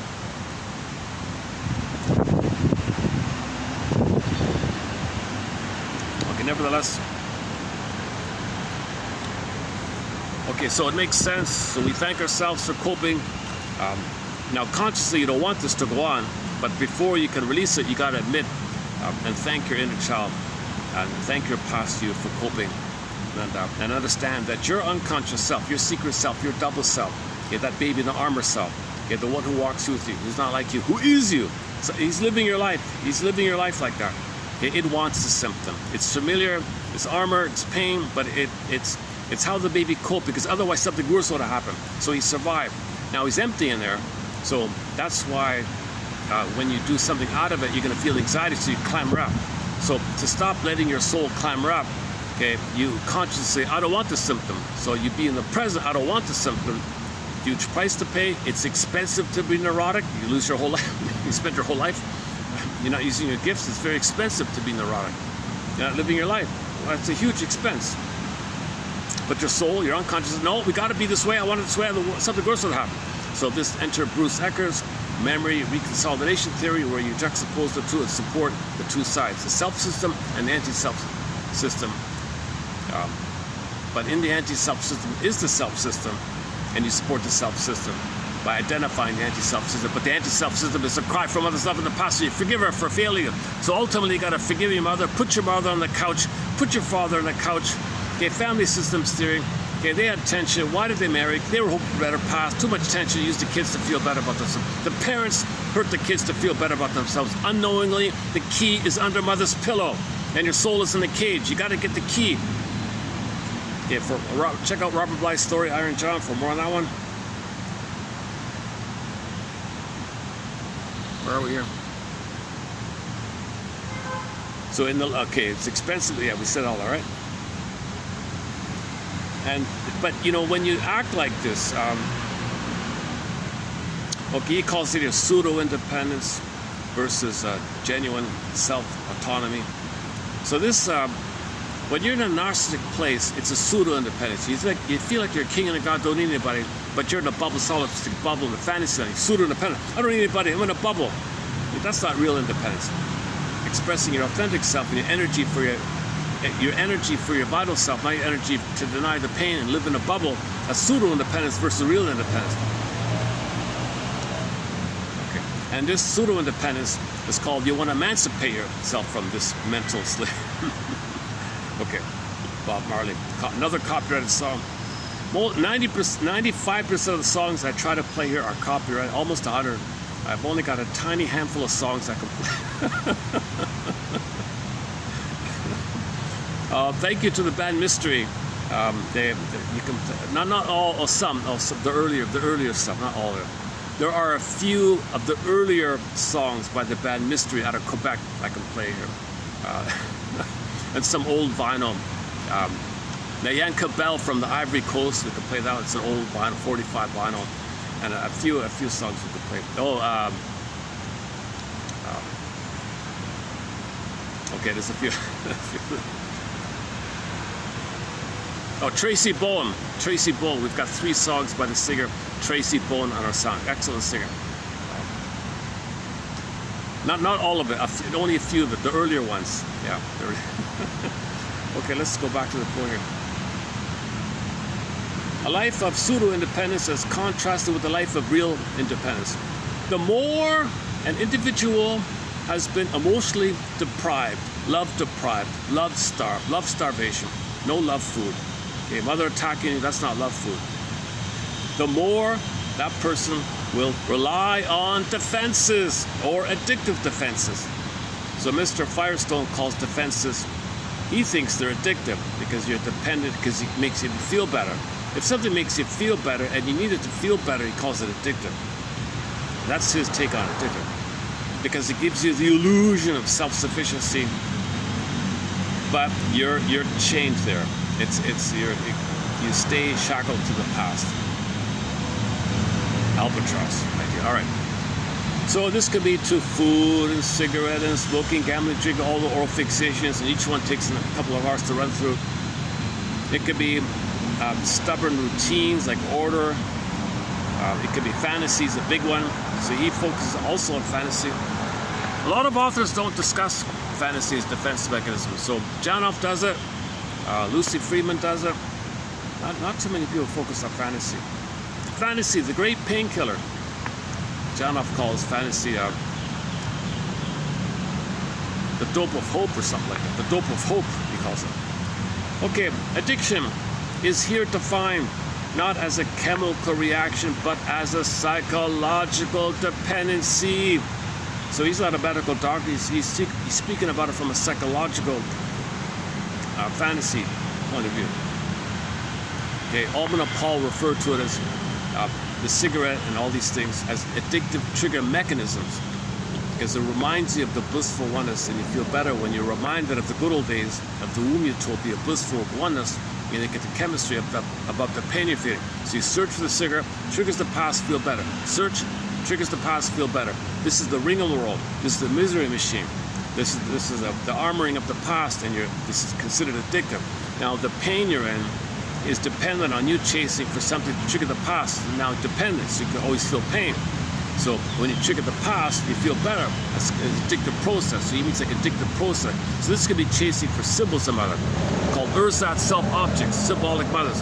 Food, okay, new relationship. Now you can't accept a new relationship because the oxytocin is too low and the serotonin is too low. You don't have pleasure because serotonin is too low, child.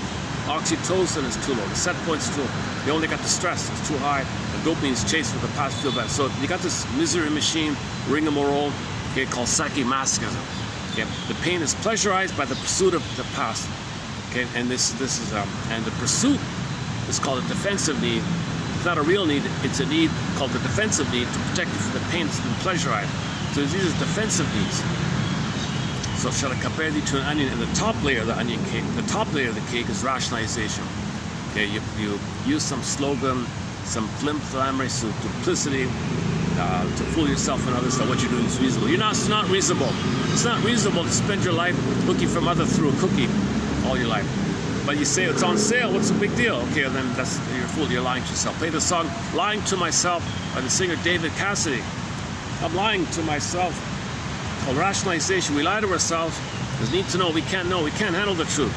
So if you can handle the truth, you can stop lying to yourself, and then you're moving towards the work in the Italian film called washing the dishes. You have to wash the dishes. Okay, that's or the seed, dividing the seeds, dividing the seed. Any kind of like task in these fairy tales, you have to do this impossible thing again and again. And to get help like that. That's better for that, because there's no time. So something that would take years is done like overnight, kind of. So one lifetime, like one midlife phase. So.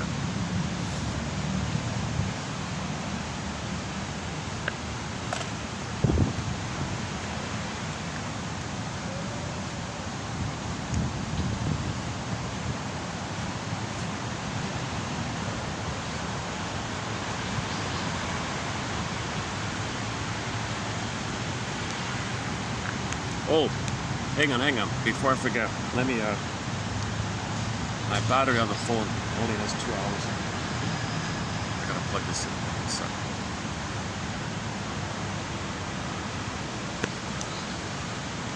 And the storage gives me only 2 hours and 50 minutes, so how are we doing? Yeah, we're okay. Okay, let's finish Firestone's quote here.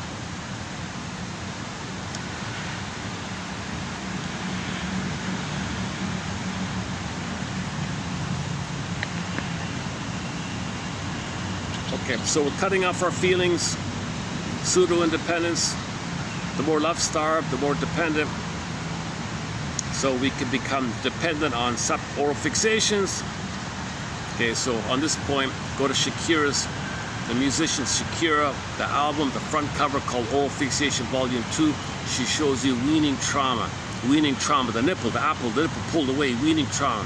Then go to Kim Mitchell's album called Oral Fixations, Memories, the long-hanging teats, the memories, the bountiful teats. Okay, there's your promiscuity, the fantasy, the guy's gaga staring at, okay, they didn't get it. Since they didn't get it, the characters were addicted to substitutes. So the substitutes were the wolf burgers, the gulping burgers, the cigarettes, the boozing girl, the nail biting, and the other oralish kind of things. They were all positioned under the breast, because the baby's under when he's nursing. And they showed you as being addictive because they all were pale and shaky because they had the shakes, meaning it was addictive because you didn't get it. So they didn't get the breasts, right? So they look for substitutes. It never works. If you don't get it, you're shaking. They were all shaking. So you put those two albums together, you got a quick snapshot visually in 1 second, in 2 seconds. Okay, spend it in 10 seconds. Spend 5 seconds analyzing the front cover of Shakira's album. Okay, again, weaning trauma. Okay, so the weaning trauma. Okay, so sometimes you can do two ways. The tree is the mother,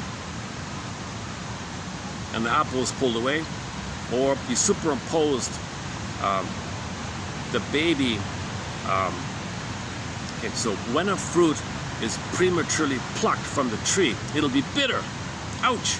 Taste, all right, problematic. If a baby's pulled away from the mother, the tree, now you put in the tree for the mother, then he'll be bitter, narcissistic. He'll be a bitter, like the print, Rodrigo guy. He'll be a bitter guy. So that's called narcissism. Narcissists are very bitter, hostile people, entitled, very bitter people, right? No love or warmth, trust, they're cynical, endlessly cynical. Cynicism gratifies the infantile negative. Sarcasm is an oral issue. Okay, Schadenfreude is tension release to shame others because you're shaming yourself. You want to feel better because you disperse the tension of shaming yourself when others play you. There's a called the relief theory of humor. You feel some tension release when you shame someone else because you're shaming yourself. Suddenly you shame someone else as you. There's a release because it's dispersed. There's humor. So Schadenfreude is in this area. Either or thinking, jungle mentality thinking, either or mentality. In sense of entitlement, roles we living mentality. No love or affection or trust. All these survival mentality, eat or be eaten mentality, and so on. So we can go on. We can go on. We can spend a lot of time in the narcissistic area.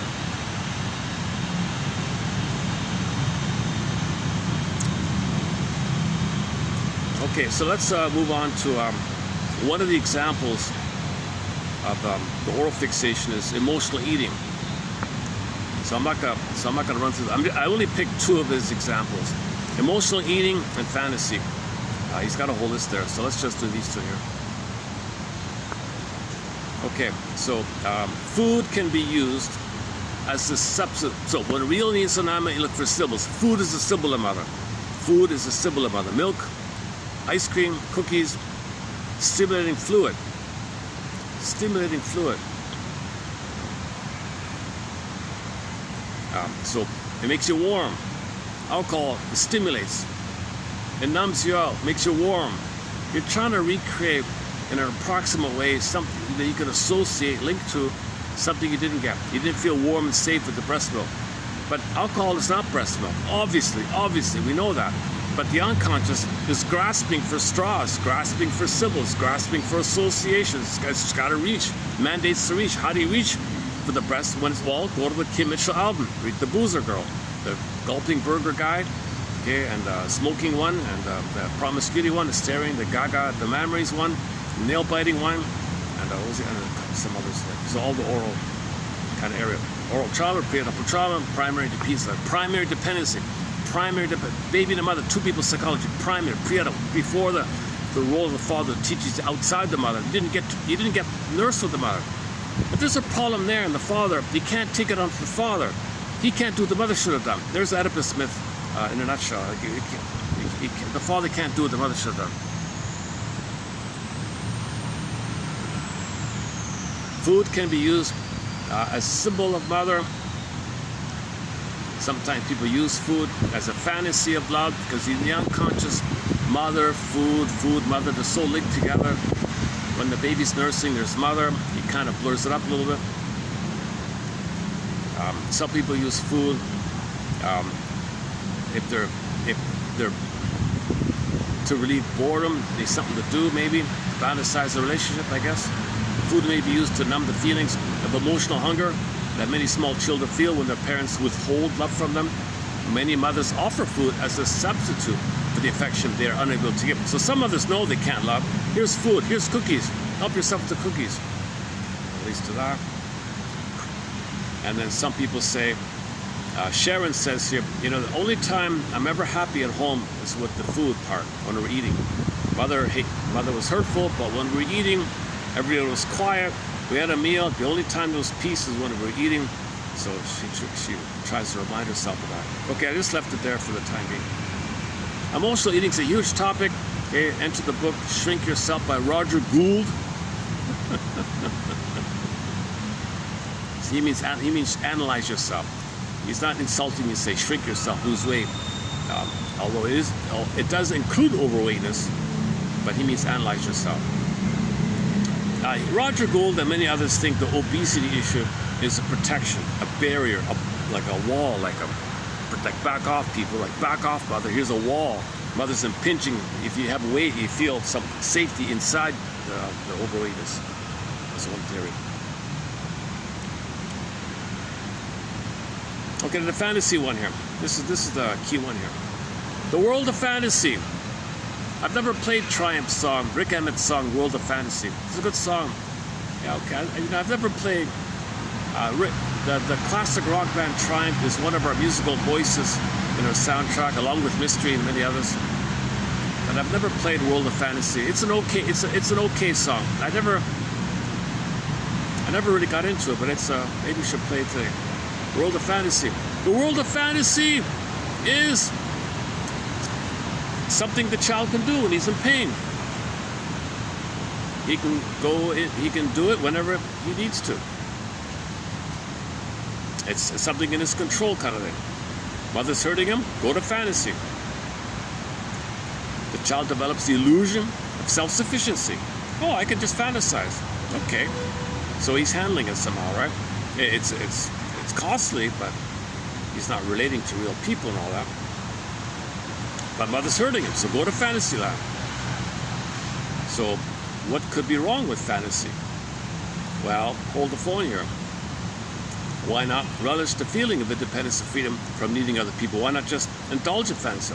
Common sense. Well, to begin with, we are not actually independent when we are living in our heads. It's a kind of pseudo-independence, a defensive stance of imagined self-sufficiency. So Peer Gynt's and Don Juans and Narcissus and Play, but they're in the fantasy bubble. They go around, whatever, but they don't relate or love or connect. They play the song I've Never Been to Me by Charlene and all these other songs.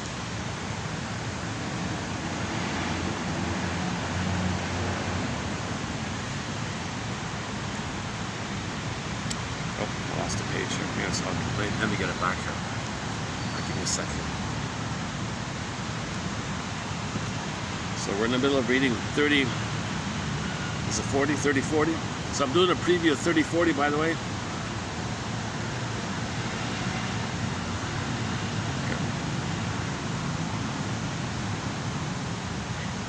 What's more, we become more and more maladaptive to the real world if we pursue goals of fantasy.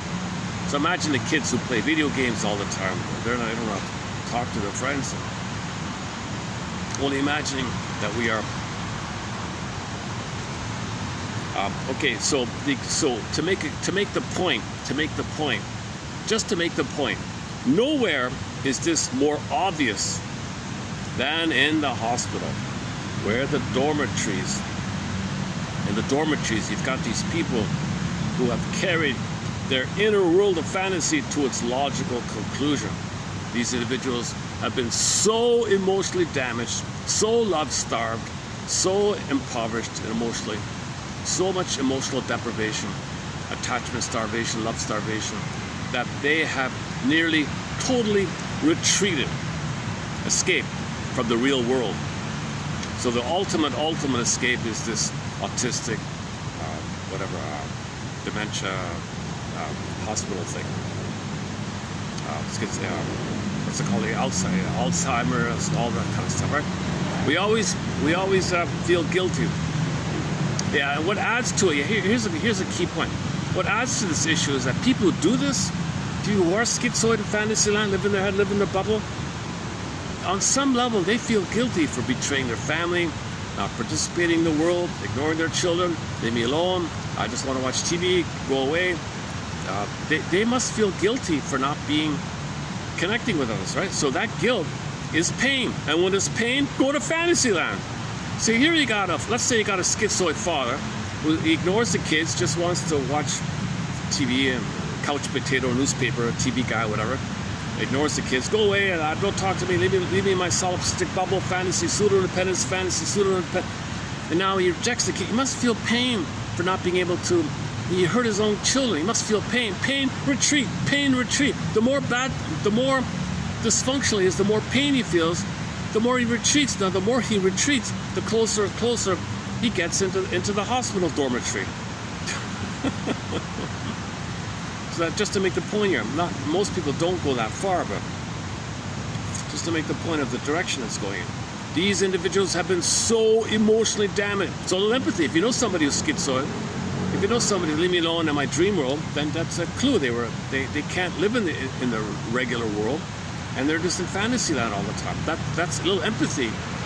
So you have empathy for somebody if they are a little spaced out in their own little bubble mind. They don't look at you, or they're afraid to look at you, afraid to connect to you. Well, they're love-starved, and they're escaping in protective shell-like fantasy. They're not being rude to you. They're not being arrogant towards you. They're just like, they're protective. They're just in a shell like that. They're just hiding. Oh, look how rude he is. So that have empathy, that kind of. Now, people in that mode, they do look a little arrogant. I don't need you. I'm in a self-bubble. I don't need people. People, hey, he doesn't need me. He's so rude to me.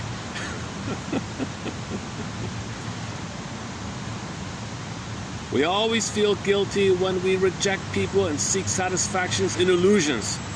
And that's the key, that's the highlight of this quote here, I think. To maintain this inner world, we must protect our illusions from other people's interference. So think about the schizoid man with the newspaper. Don't interrupt my fantasy. Don't ask me to play ball with you, I got my fantasy. I'm enraged you interrupt my fantasy. You asking me to play ball with you, little boy. You're breaking my fantasy. My fantasy is my defense. You break my defense, I feel pain. Wow, he shouts on top of his violently. He's enraged. So the rage is to protect his shell. It's to protect his defensive structure, because if out of you feel the existential emptiness, it feels annihilation anxiety, disintegration anxiety. So he's enraged because he thinks he's going to disappear. He thinks he's going to die, so he's enraged kind of thing. So the poor kid said, Dad, let's play ball. And he shouts grandly at the top of his operatic lungs or something like that, because he's so massively, that's the schizoid, because he's in a shell. Yeah? So that means that a father in a situation like that was totally rejected by the mother. The mother didn't want him. The father didn't want him. He put this solipsistic bubble. He could be a scientist, or he could have a high-paying job, whatever. He could be good in the geek industry, but when he goes home, nobody should talk to him. The woman said, "Yeah, don't talk to him; they'll bark at you." Stuff like that. And the mother actually used that for her agenda. The mother might use that for her agenda. Oh, good. Then I can gobble up the boy. Good, you gobble him up. Leave me alone.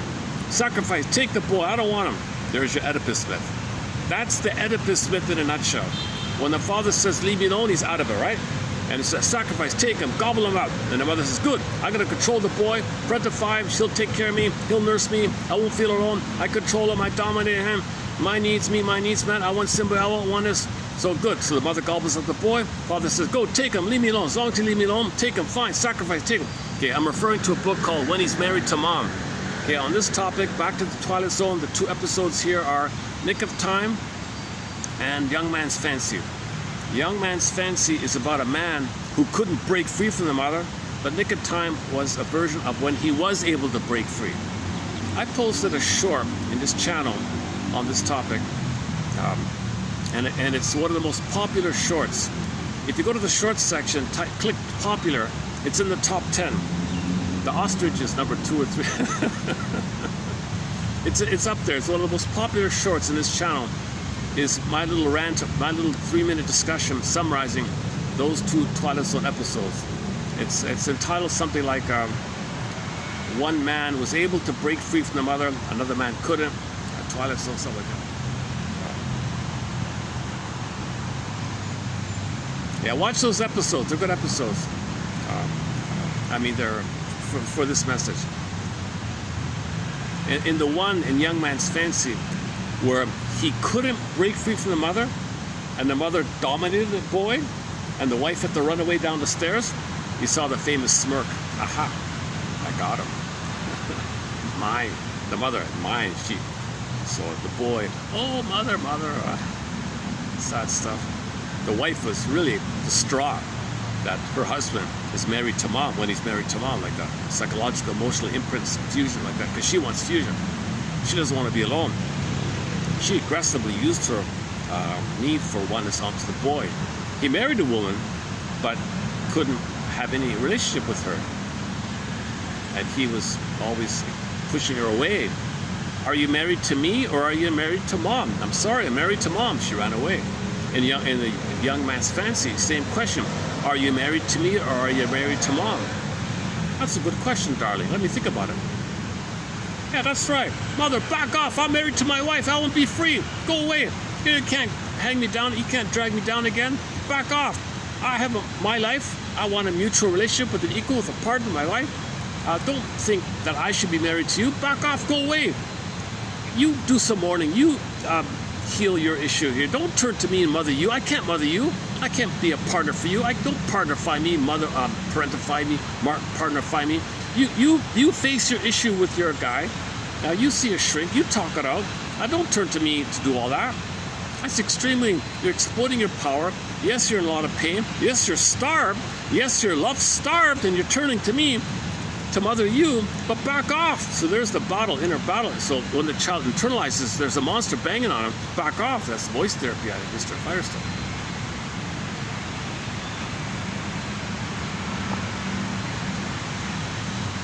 Actually, hang on. Let's jump to that. The third one here is about that. What most parents mistake for love of their children is their own driving hunger and need for the child. Their unfulfilled hunger for love and care from their own parents causes them to focus these desires on their children. Many parents mistake their strong possessive attachment to their offspring for genuine feelings of love. In one therapy group, a mother cried out, "Well, what's this burning feeling inside of me if it isn't love for my daughter?" Moments before uttering these words, this mother had spoken to her daughter Sylvia, who was also a member of the group, very condescendingly and disrespectfully. She had intrusively criticized Sophia's choice of friends and her appearance.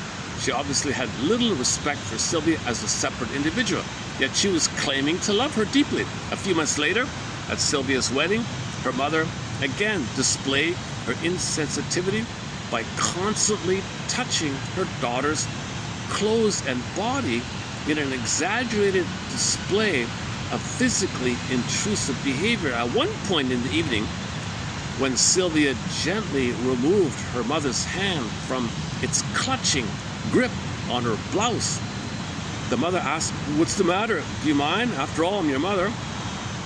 What this mother was experiencing, to an obviously abnormal degree, was emotional hunger, an intense feeling that she had always tried to satisfy by keeping her daughter close to her, both physically and emotionally. The marriage of her daughter threatened this closeness, and the mother was clinging even more desperately than usual. A young child who is caressed by a hungry, needy parent will not feel loved and secure, but instead may become emotionally responsive to physical touch later on. Yeah. So later on, if somebody cringes at touch, or couples, they feel flat inside, that's probably that, because it's a. Okay. All right. So let's. I'll do the space limitations. That quote might not get in, but it's in a book called The Fantasy Bond by Firestone and his wife. Firestone and his wife, Judy. Is it Judy? J. Cartlett or something. Okay, let's go back to the fantasy one here.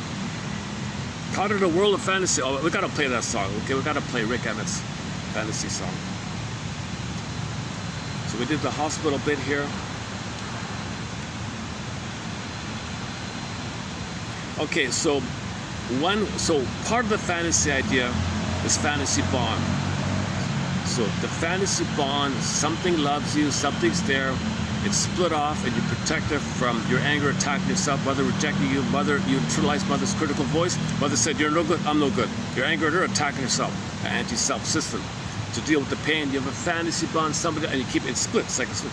And fantasy bond, and you depend on the fantasy bond.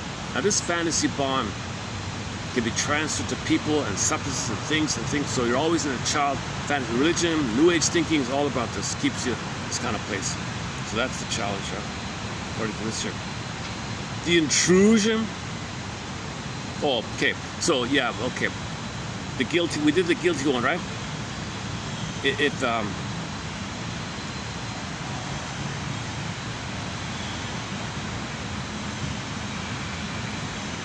Okay, so here, this part here is about, it makes us feel phony. We become phony who do not. We become phonies who don't want what we say we want from the real world. The intrusion of the real world into our fantasy world will destroy our fantasy. So we must limit our sources of real gratification. We often choose to give up broad areas of success and achievement in the real world to protect our fantasy world. We fail at jobs. We undermine or destroy our personal relationships. There is a kind of existential guilt in turning our backs on others and losing our sense of compassion. A fantasy bondage is an imaginary connection with another person and is used to allay pain and anxiety. When a fantasy bond is broken and the underlying pain surfaces, people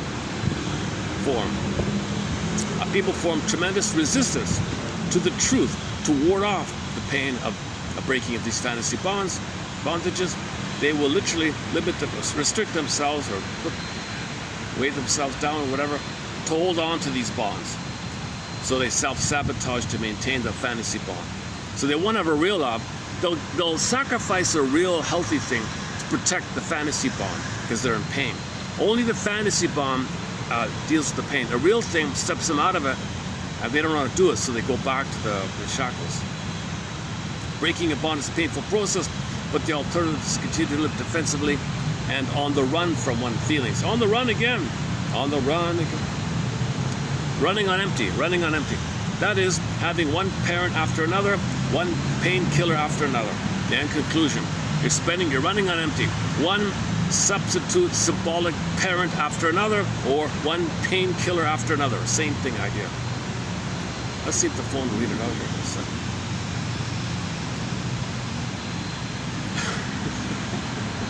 Let's see. Sometimes it works, sometimes it doesn't. Let's see.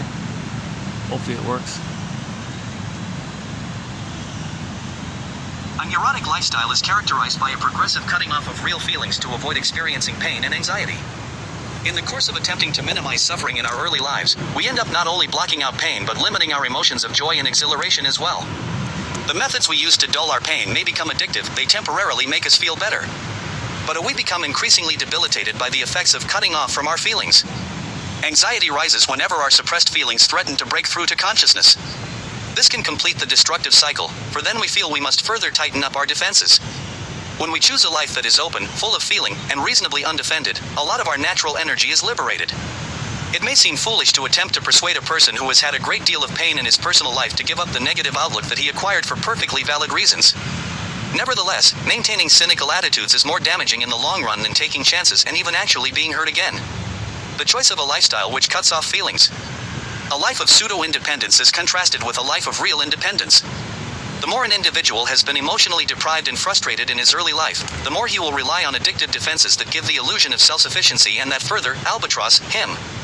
Addiction to physical substances. To routines and habitual responses. Fantasy, the great painkiller. Addiction is here defined not as a chemical reaction but as a psychological dependency. Food can be used as a substitute for love, affection, and acceptance. For others, it may be used in an attempt to relieve the boredom. Food may be used to cut off feelings of emotional hunger that many small children feel when their parents withhold love from them. Many mothers offer food as a substitute for the affection they may be unable to give. Chronic dieters may sometimes have pleasant memories of mealtimes when their mothers offered them huge quantities of good food. Sharon recalls dinner time as the only happy time at her house when she was growing up.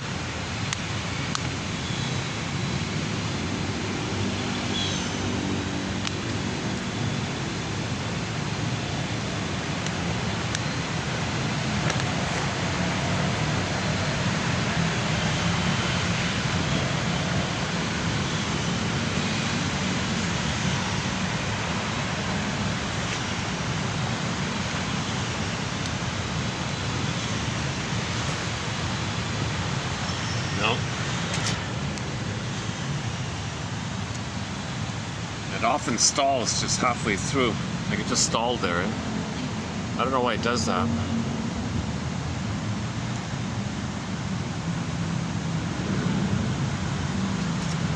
Okay, anyways, you can, so it's easily, it's a clear read, right? So let's just leave it there. Now the next one, 3039.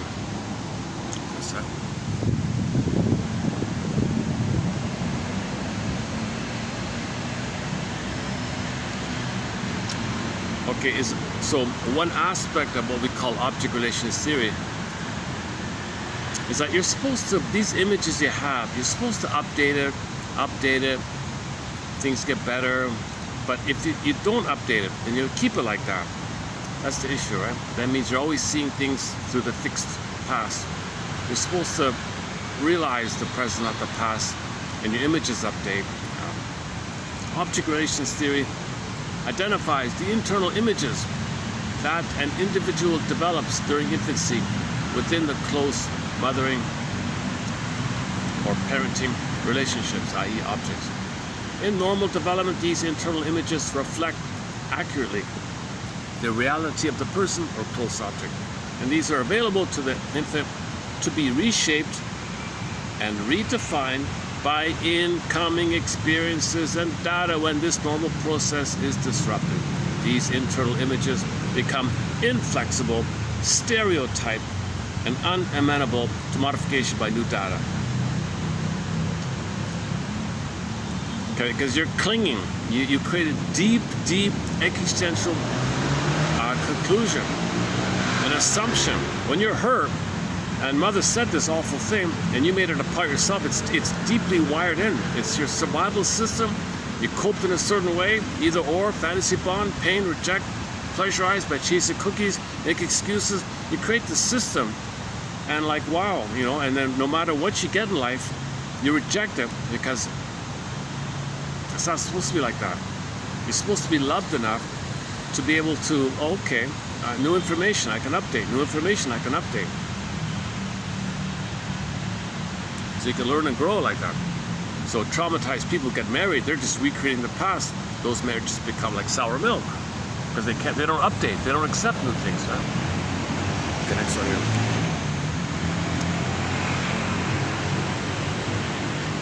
Okay, in terms of when people are looking for partners, a mutual signaling system whereby prospective spouses recognize one another to be within a range of acceptable closeness and comfort. This process is both circular and developmental with regard to the historical roles and experiences that each prospective spouse brings to the new relationship. On the one hand, it represents the extension or repetition of roles and models from one's family of origin. And on the other hand, it's an opportunity for new growth, further development. Okay, for more on this topic, check out yesterday. Let's not do it again here. Okay, either or, yeah.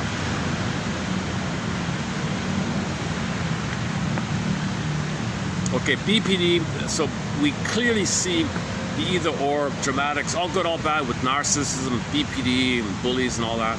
They're very deeply into this either or, all or nothing mentality, right? All good, all bad.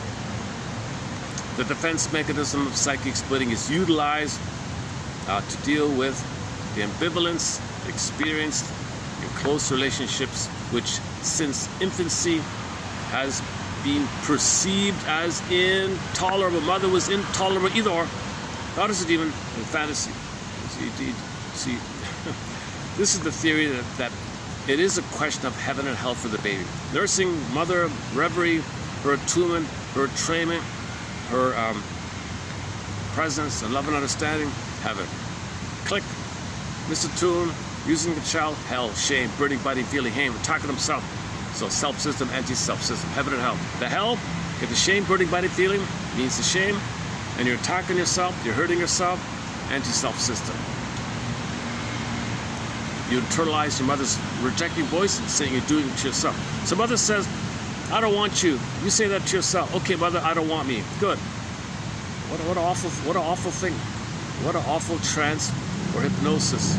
Mothers hypnotize their babies like this, unknowingly. Or they've been hypnotized.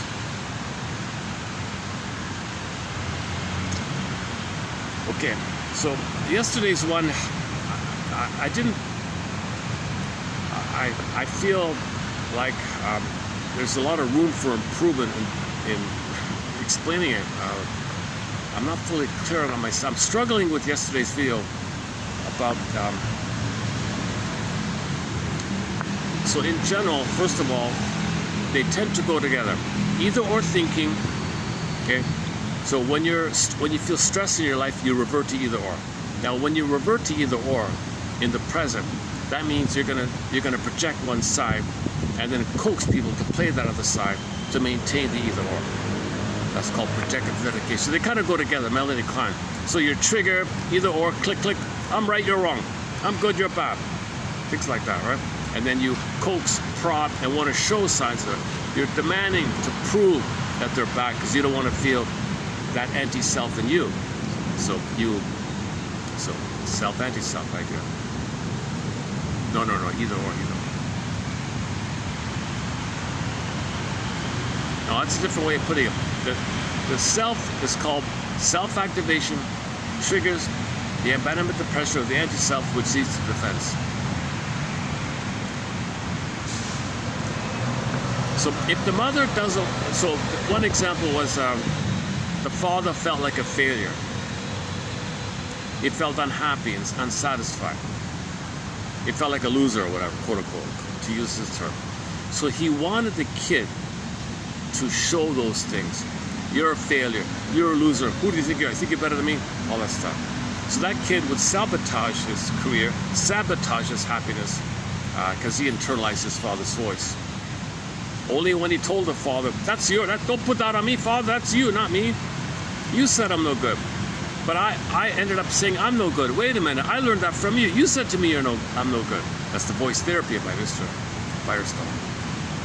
So when he did that, then he accepted the promotion. But if he accepted the promotion, with that still going on, he was sabotaging. And there's endless examples of people getting something good and sabotaging it. It's all over the place. Something good happens, it goes against the inner critic voice. So to maintain the system, the armoring, they reject it and sabotage the good thing, go back to the old way. People are afraid of success, fear of happiness, like that. Okay.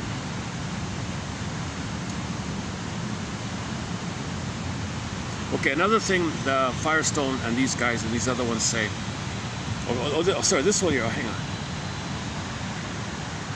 This one's by who again? Hold on a second. Oh, okay, here's another author. Here's a new one. This is our first quote from this guy here. Hold on a second.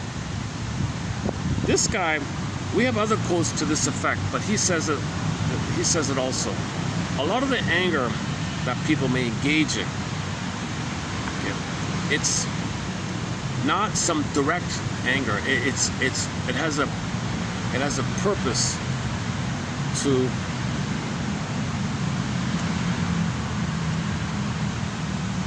protect, I guess, their to not feel the emptiness. It's defense against emptiness, a defense against annihilation anxiety, abandonment, depression anxiety, disintegration anxiety, mother didn't love me anxiety, love-starved anxiety. It's a defense. When something's triggered, you feel that you're angry, you lash out out of anger. That's in reaction to you're so exposed, and the anger is you don't want anyone to say something or do something to make you aware of your emptiness.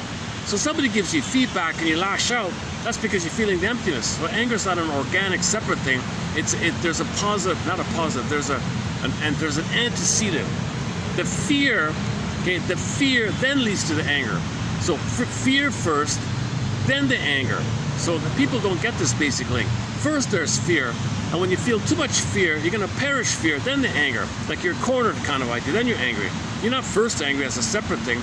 Anger is a response because you can't escape, and you're afraid you're gonna perish fear. You can't flee, and you're cornered, and you can't flee, then the anger pops out. So people who burst out with angry outbursts or whatever, that's because something triggered them, something reminded them,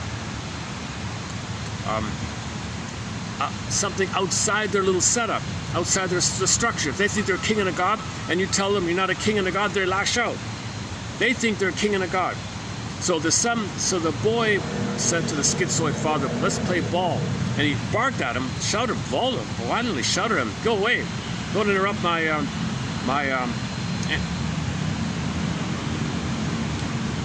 So I guess in that case, the schizoid father, the turtle father, it'd be like, connecting with you reminds me that I wanted a connection and the pain around it. I don't want to be reminded of my enmity.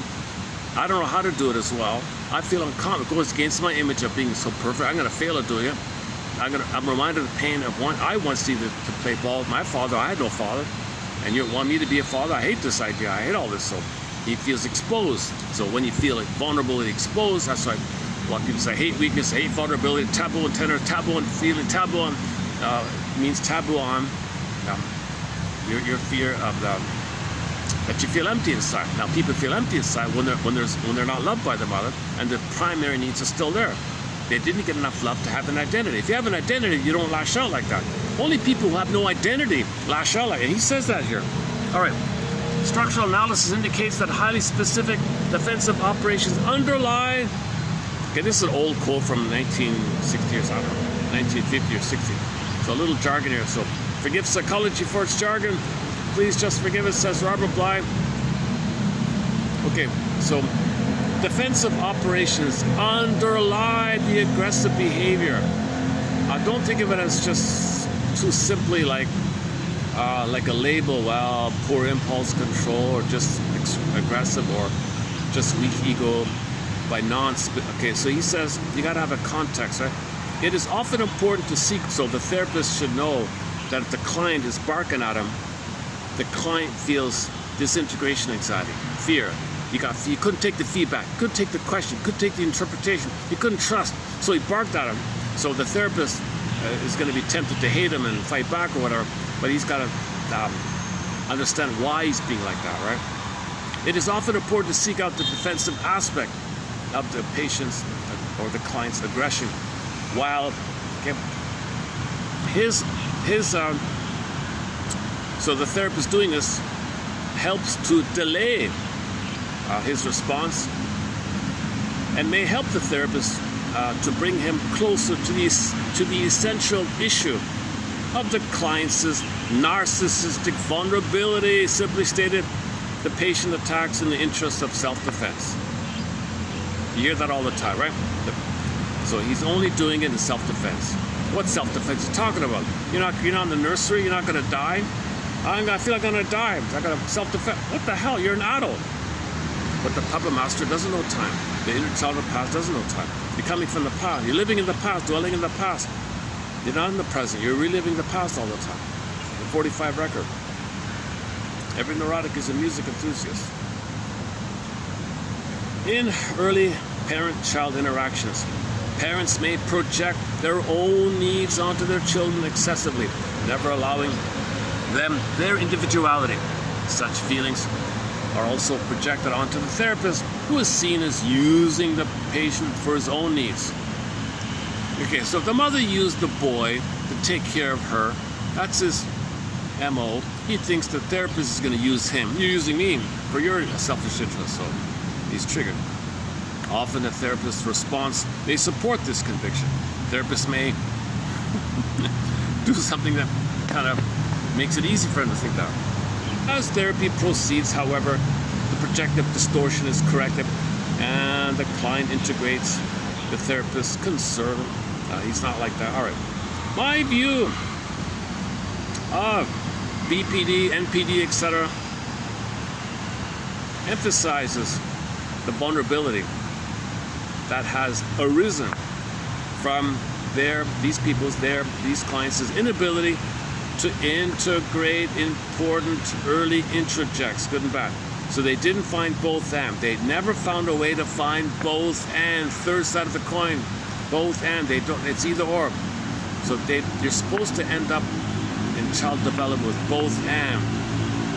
Now your mother is loving and frustrating. Okay, I get it. Not perfect. Loving and hurtful. Okay, I can deal with it. Me, limitations, gifts, okay, I get it. But what? That's regular development. In traumatic development, you don't get to that place. Things are too primitive, too early, too survivalish. So it's eat or be eaten mentality. My view of NPD and BPD, etc., focuses on this area of unresolved splitting, unhealed splitting. These clients have never arrived at a sense of self. Either or prevents a sense of self. You don't have a sense of self with the either or. You want a sense of self, you got to find both and. You got to recognize your mother was wounded, crying for love and pain, both and. Still some blessings, but in reality she hurt you and betrayed you, but still some blessings. That's the message of Bruce Springsteen. If you go to YouTube, stay. This is YouTube, right? Type in the search engine Bruce Springsteen, Toronto, the city, Independence Day, the name of the song. The audio is, the visual is dark. It's the guy who filmed it was way up in the rafters. It's all dark. You don't see anything, but the audio is clear. The singer, he gives an introduction to the song, meaning that when he was young, he thought he could achieve physical independence day from his abusive parents. No, they were in his mind. Only in his 60s is he hoping to have emotional independence. So it's about emotional independence day. When you see the both end of your parents. Your parents had hopes and dreams, didn't pan out, still some blessings, still some gifts, but they was hurtful. See the both end. Okay? You're startled, you're surprised, you're shocked that they're just people. Not parents, but people with dreams. They're ordinary persons. You got to break it down that they're people, not just parents. Because if you think of parents, you tend to idolize, devalue, goddess and demon. No, they're people, regular people. If hopes and dreams didn't pan out, you're shocked to realize this. Oh my God. If you see your parents as people with two sides, you'll see yourself as a person with two sides. Then you achieve emotional independence day. Name of the song. Okay, Rosanna Deerchild. The more I learned of my mother's story, the more of a person she became to me, a person. Okay, Route 66 in our collection, the fifth one down. Search for the third side of the coin. The third side holds the other two sides. It's a round circle, continuous, just like understanding itself.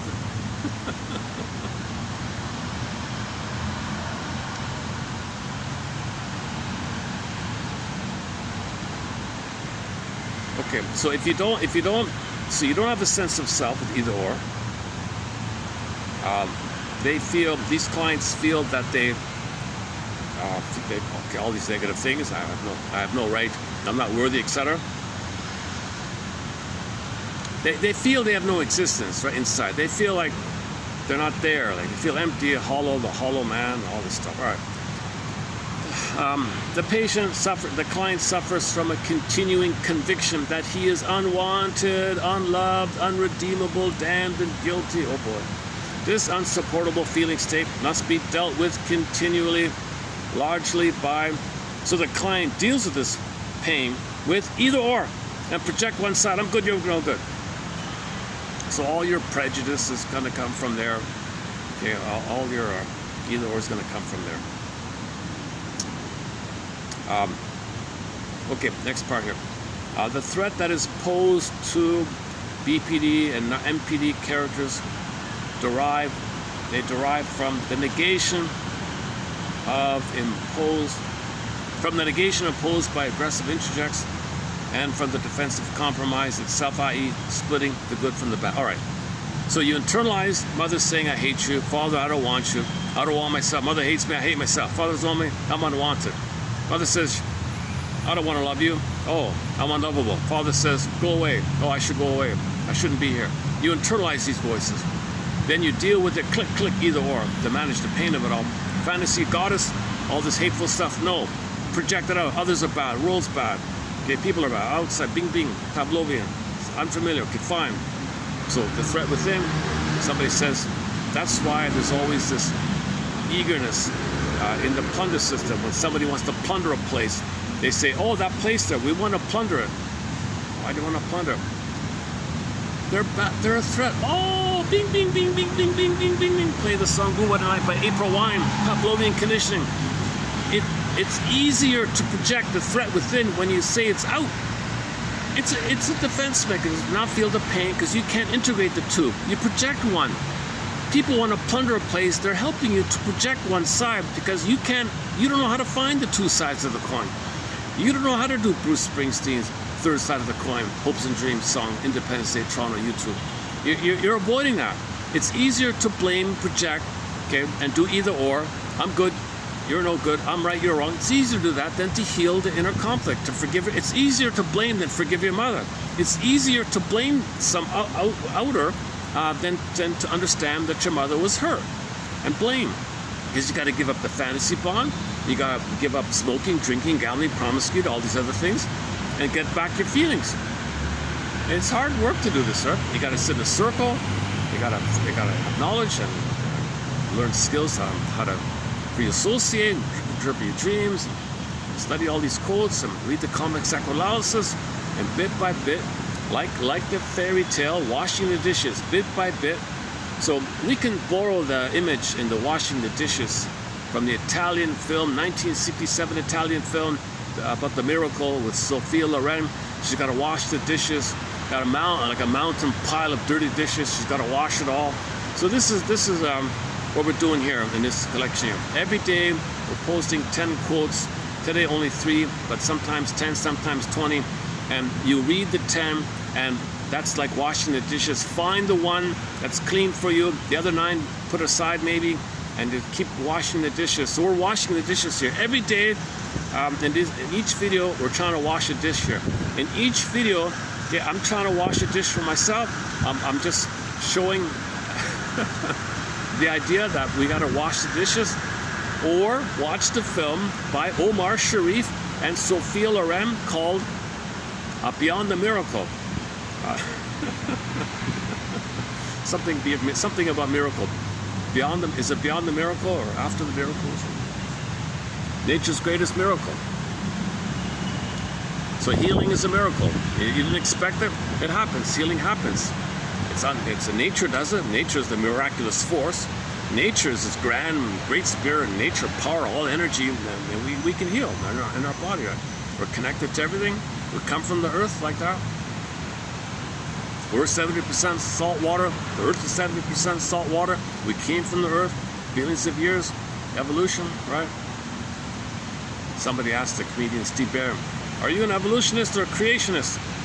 Oh, I'm both. I believe we were created to evolve. Both and. You got to find both and. You got to find both. A positive humor searches for both and. Schadenfreude here is tension release of either or. Notice the humor. If the humor is at somebody's expense, that's the either or stuff. That's the traumatic stuff. The healthier humor is the relief of both and.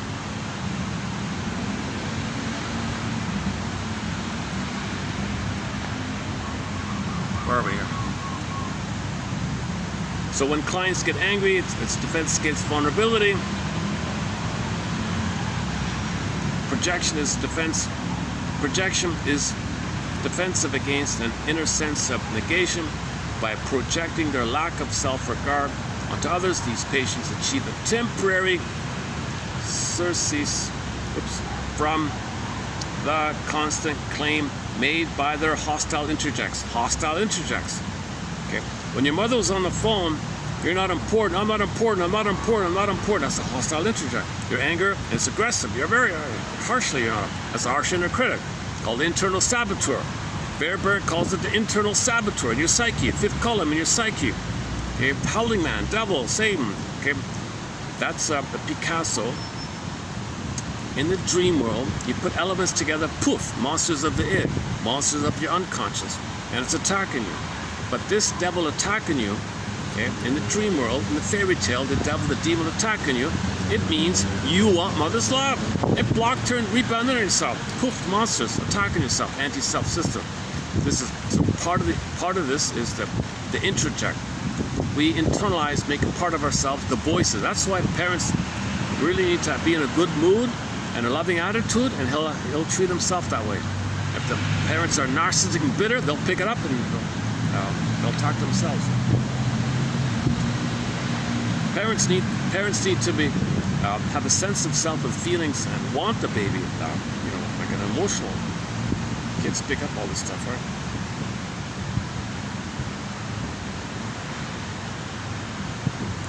This projection is a subsidiary form of splitting, a process by which the ego is protected from conflict by separation of libidinal and aggressive.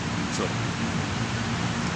again, all this, every time they say bad off, like good and bad. The bad is a cry for good. There's no bad, there's only the cry for good, the cry for love. There's no bad or evil. Everything is love or a cry for love. But the cry for love can become destructive because the tension of not getting love, connection, attachment, safety, fear, devour, leads to stress, fear. And when the fear builds up, then it becomes anger, and the anger can become destructive. Fantasy, devouring fantasy. Block turns to yourself, down destructive to yourself. That's why you get symptoms. The pain in your body is the cry for mother's love out in the childhood.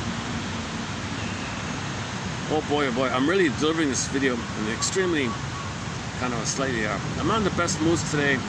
My delivery is not calm. I think I've been in a bit of a slump past maybe week in my delivery. I feel a little bit of an ebb, so I have a slight. Some videos I'm calm, I'm a little fresher and in a good mood. Some days I'm a little grumpy. Just kidding.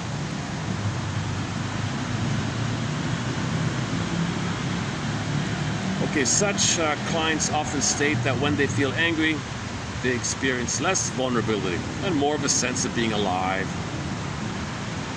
Although such feelings are transient, projection is defensive against an internal sense of negation. By projecting their lack of self-regard onto others, these patients achieve a temporary surcease. S-U-R-C-E-A-S-E, surcease, like comfort, temporary relief, I guess, soothing, temporary, soothing, assuagement from the constant claim made by your negative voice. Projected anger is a necessary accompaniment to their disowning of their self-hate and the threat the world imposes on them. The patient or the client projects worthlessness, greed, or hostility onto the therapist.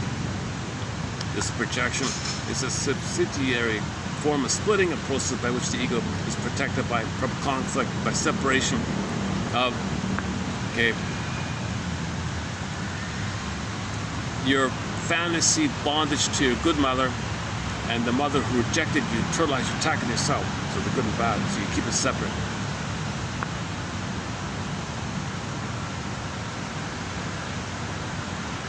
Okay, projection leads to projective identification, where he coaxes people into roles.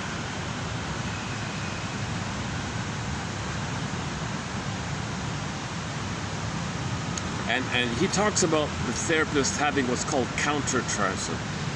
The client is very invested and very psychologically intuitive to coerce, induce, make the other person feel what the client doesn't want to feel. He's got to feel he's right. He wants to make you feel that you're no good, that you're wrong. So I'm right, you're wrong. You feel wrong. Come on, therapist, you feel you're wrong. Come on, please feel that you're wrong. I want to feel I'm right, because I can't hold the either or. I can't deal with either or. I mean, I can't unite the either or. I can't unite the opposites. I gotta split and project. So healthy people unite the opposites. Too traumatized people split and project. A therapist said, the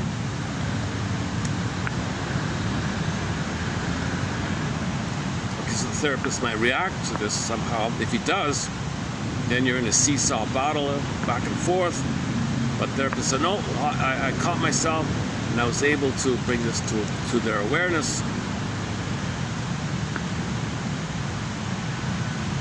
And I can help the client realize that I'm separate from her, and I can set a boundary. I'm not the half side of you that you don't want to know. I'm a me here. For clients with borderline characters, projective identification represents an important means of achieving object relationship. So those with BPD cannot relate identity. They have no sense of self. Narcissists don't have a sense of self. Lower functioning BPDs and bullies and all, they don't have a sense of self. They cannot relate to vital self to vital self. They can only relate to you playing a role, coaxing you into a role from their childhood.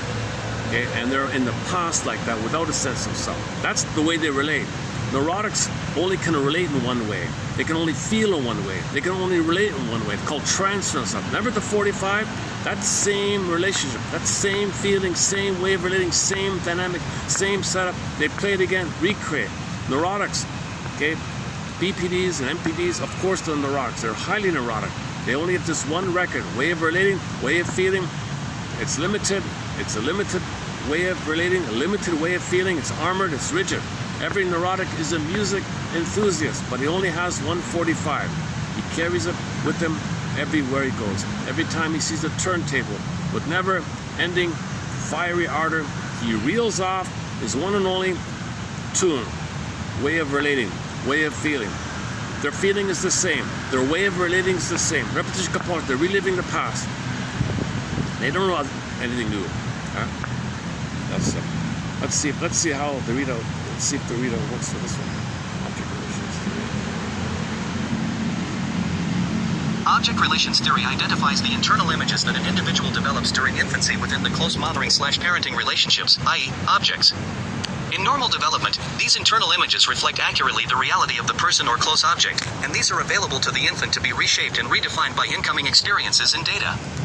When this normal process is disrupted, these internal images become inflexible, stereotyped, and unamenable to modification by new data.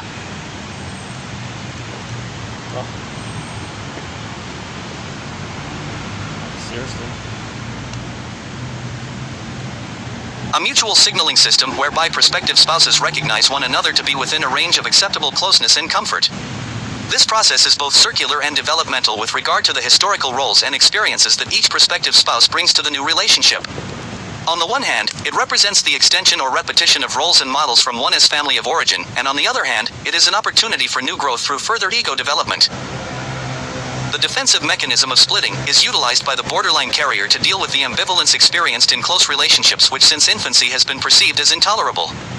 The content and directionality of the splitting become incorporated into the system's normative functioning and behavior, much like other family myths. C'est vrai Théal.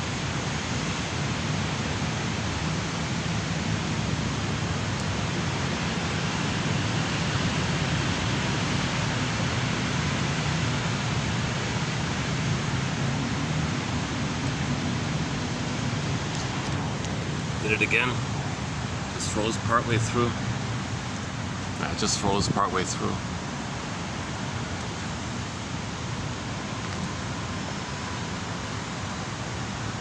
Just sitting there. I'm just wondering if it's going to keep on going or if it's just going to sit there indefinitely. Okay. So that's 3039. Submitted for your approval consideration. Should you choose to accept it, is to check out these two pages. TQ 30, 39, and 40. Yesterday we did 37 and 38.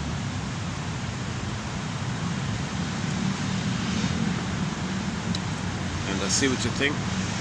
If something catches your interest, that's called curiosity. And then you do free association. What does this remind me of? What does it suggest to me? Let's see what comes up. That's washing the dishes.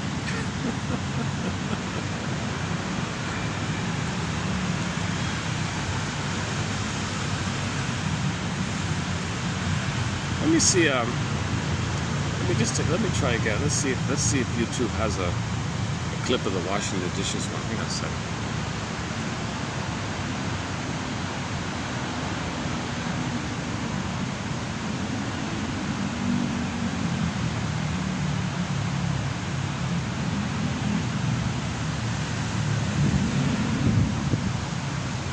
It's like, oh, More Than a Miracle. Okay, the film is called More Than a Miracle.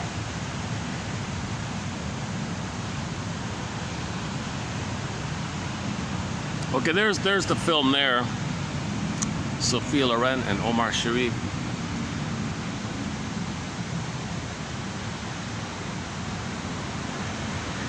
Okay, there's the clip. Okay, you see, yeah, in this clip here, you see her landing on the shore of the island, and she pops out of the barrel like that. So that's the metaphor means your soul is in another land, deep, deep, deep, deep in the unknown, far off little place like that. But where? Let's see. Hang on a second.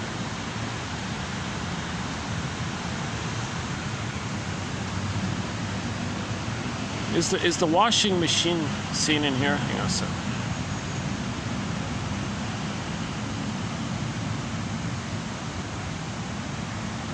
More than a miracle.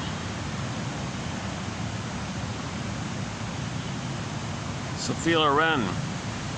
Okay, nothing to do with some religious story. Hang on a second. Let me try the washing. Let me just type in washing machine and see. More than a miracle. Movie. Washing machines. Hang on a second. Or let me type in flying monk. Let's see if it's in there. Washing machine. Oh. More than a miracle.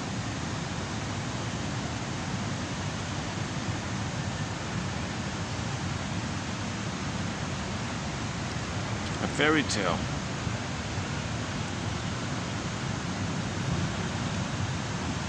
Soundtrack.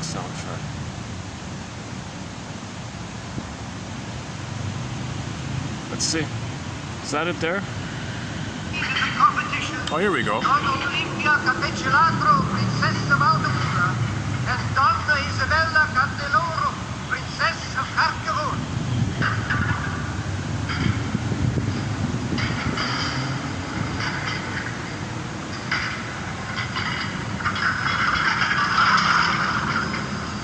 So this is the metaphor, washing the dishes. This is the metaphor that you're going to be honest. You're going to be self-honest. See, other people can't do it, right? Only one could do it. The others flounder, they lie, they deceive, they don't want to be honest, they make mistakes.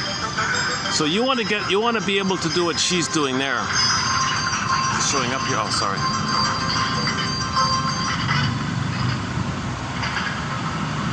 Oh, one broke. Uh-oh. I'll keep going. Okay, it doesn't have to be totally perfect. Okay, hang on. What's this about? Let's see.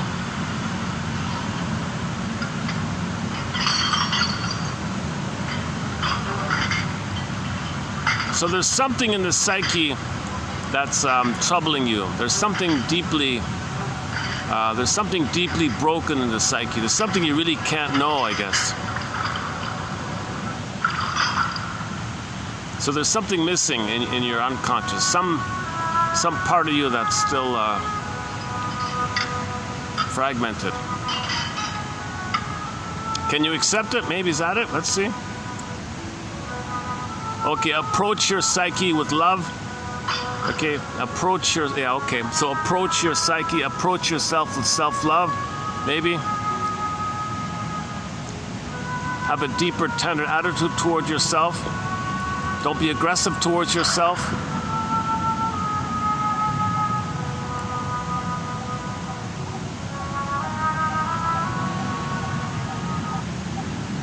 Or maybe recognize there's something broken with him. Maybe the scene is she's gonna cry and mourn. Okay, then that means if this is about her tearing up and all that, then that's what the goal of it all is. And that's she reached the point. She reached the core point. Boy, these ads are incredibly annoying, eh? Did we get it in? Let's try it again. Yes, sir. They put you in a barrel. Okay, this is when she's in the barrel. All right, I forget that. Yes, let's try this again.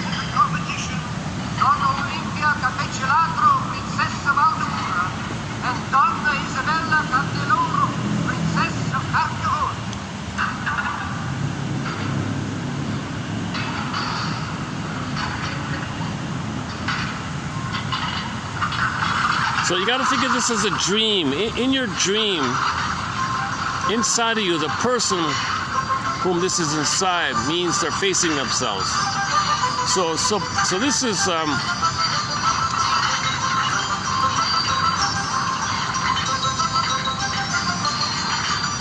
you see the other ladies, they kind of do it aggressively.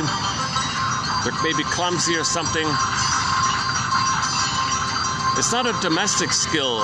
It's not like an outer reality world here. So she faced it. She found that there's something broken within. She found the core trauma. She found her birth trauma. She found the fragmentation within.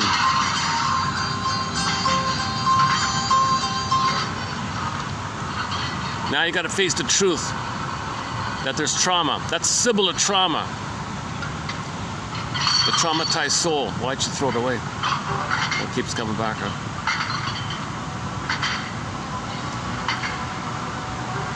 Uh-oh. So here's the moment of truth. What do you do when you realize your soul is so each dish represents like a moment of like a part of your soul, like that, right?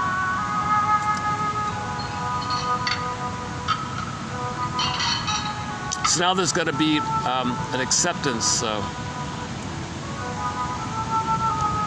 So now you realize your soul is damaged like that. Now how do I fix this? What do I do here? Am I broken? Am I broken like this broken dish? I feel broken. I'm not broken. I feel broken. I'm not really broken, am I? I've been hurt. I've been traumatized. I am broken. I feel broken. But healing can happen.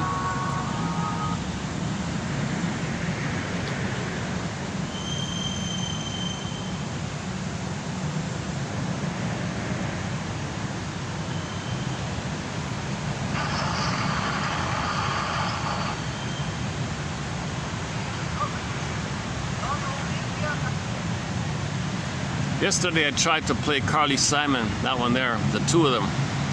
The 71 live one in the park and the one and the second one.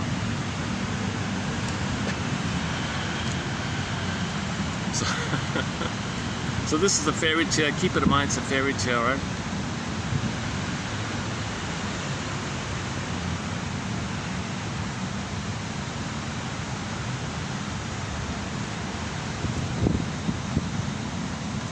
So they used to call it mental hygiene, right? Like cleaning, like your soul, cleaning your soul.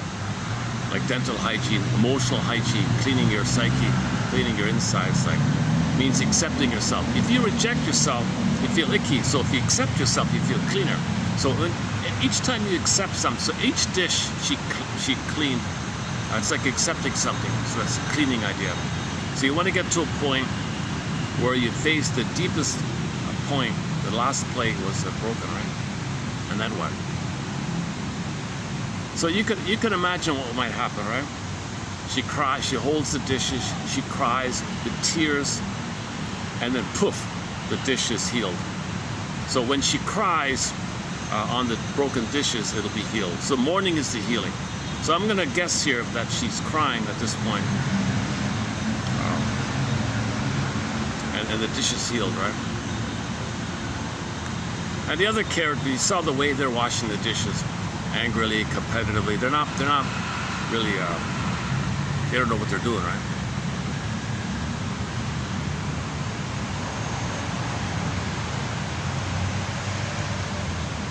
So you can't fake healing, right? So those other ladies are probably trying to fake healing, right, to win the job, whatever.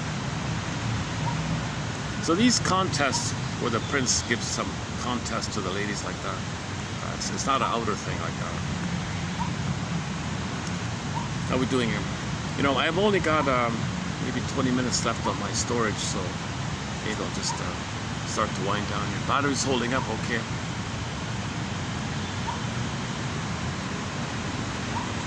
Let's play that song again.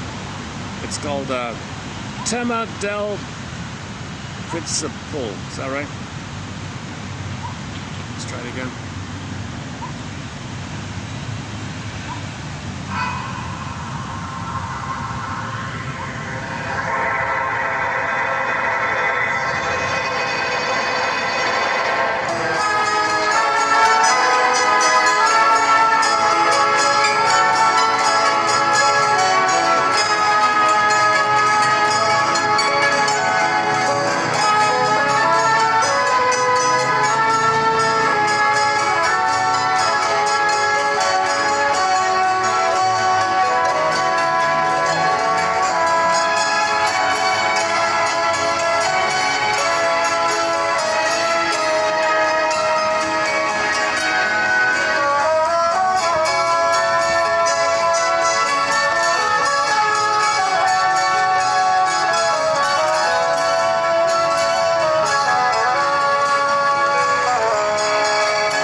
Okay, submit it for your approval consideration. Should you choose to accept it, it's either to read those quotes or see if you can find this film and watch the film. And after you watch the film, ask the AI for an interpretation of the film and get some clues about it. Okay, I'll play it one more time. When this ends, I'll hit the stop button. Thanks very much. May these quotes inspire, lead to curiosity, empathy, and understanding. That'll be a CEU, a continuing educational, spiritual unit, psychological unit for the soul. Thanks very much. Got to work on that one. See you next time. Thank you. Thank you. Take it away. Take it away, Piero Piccioni.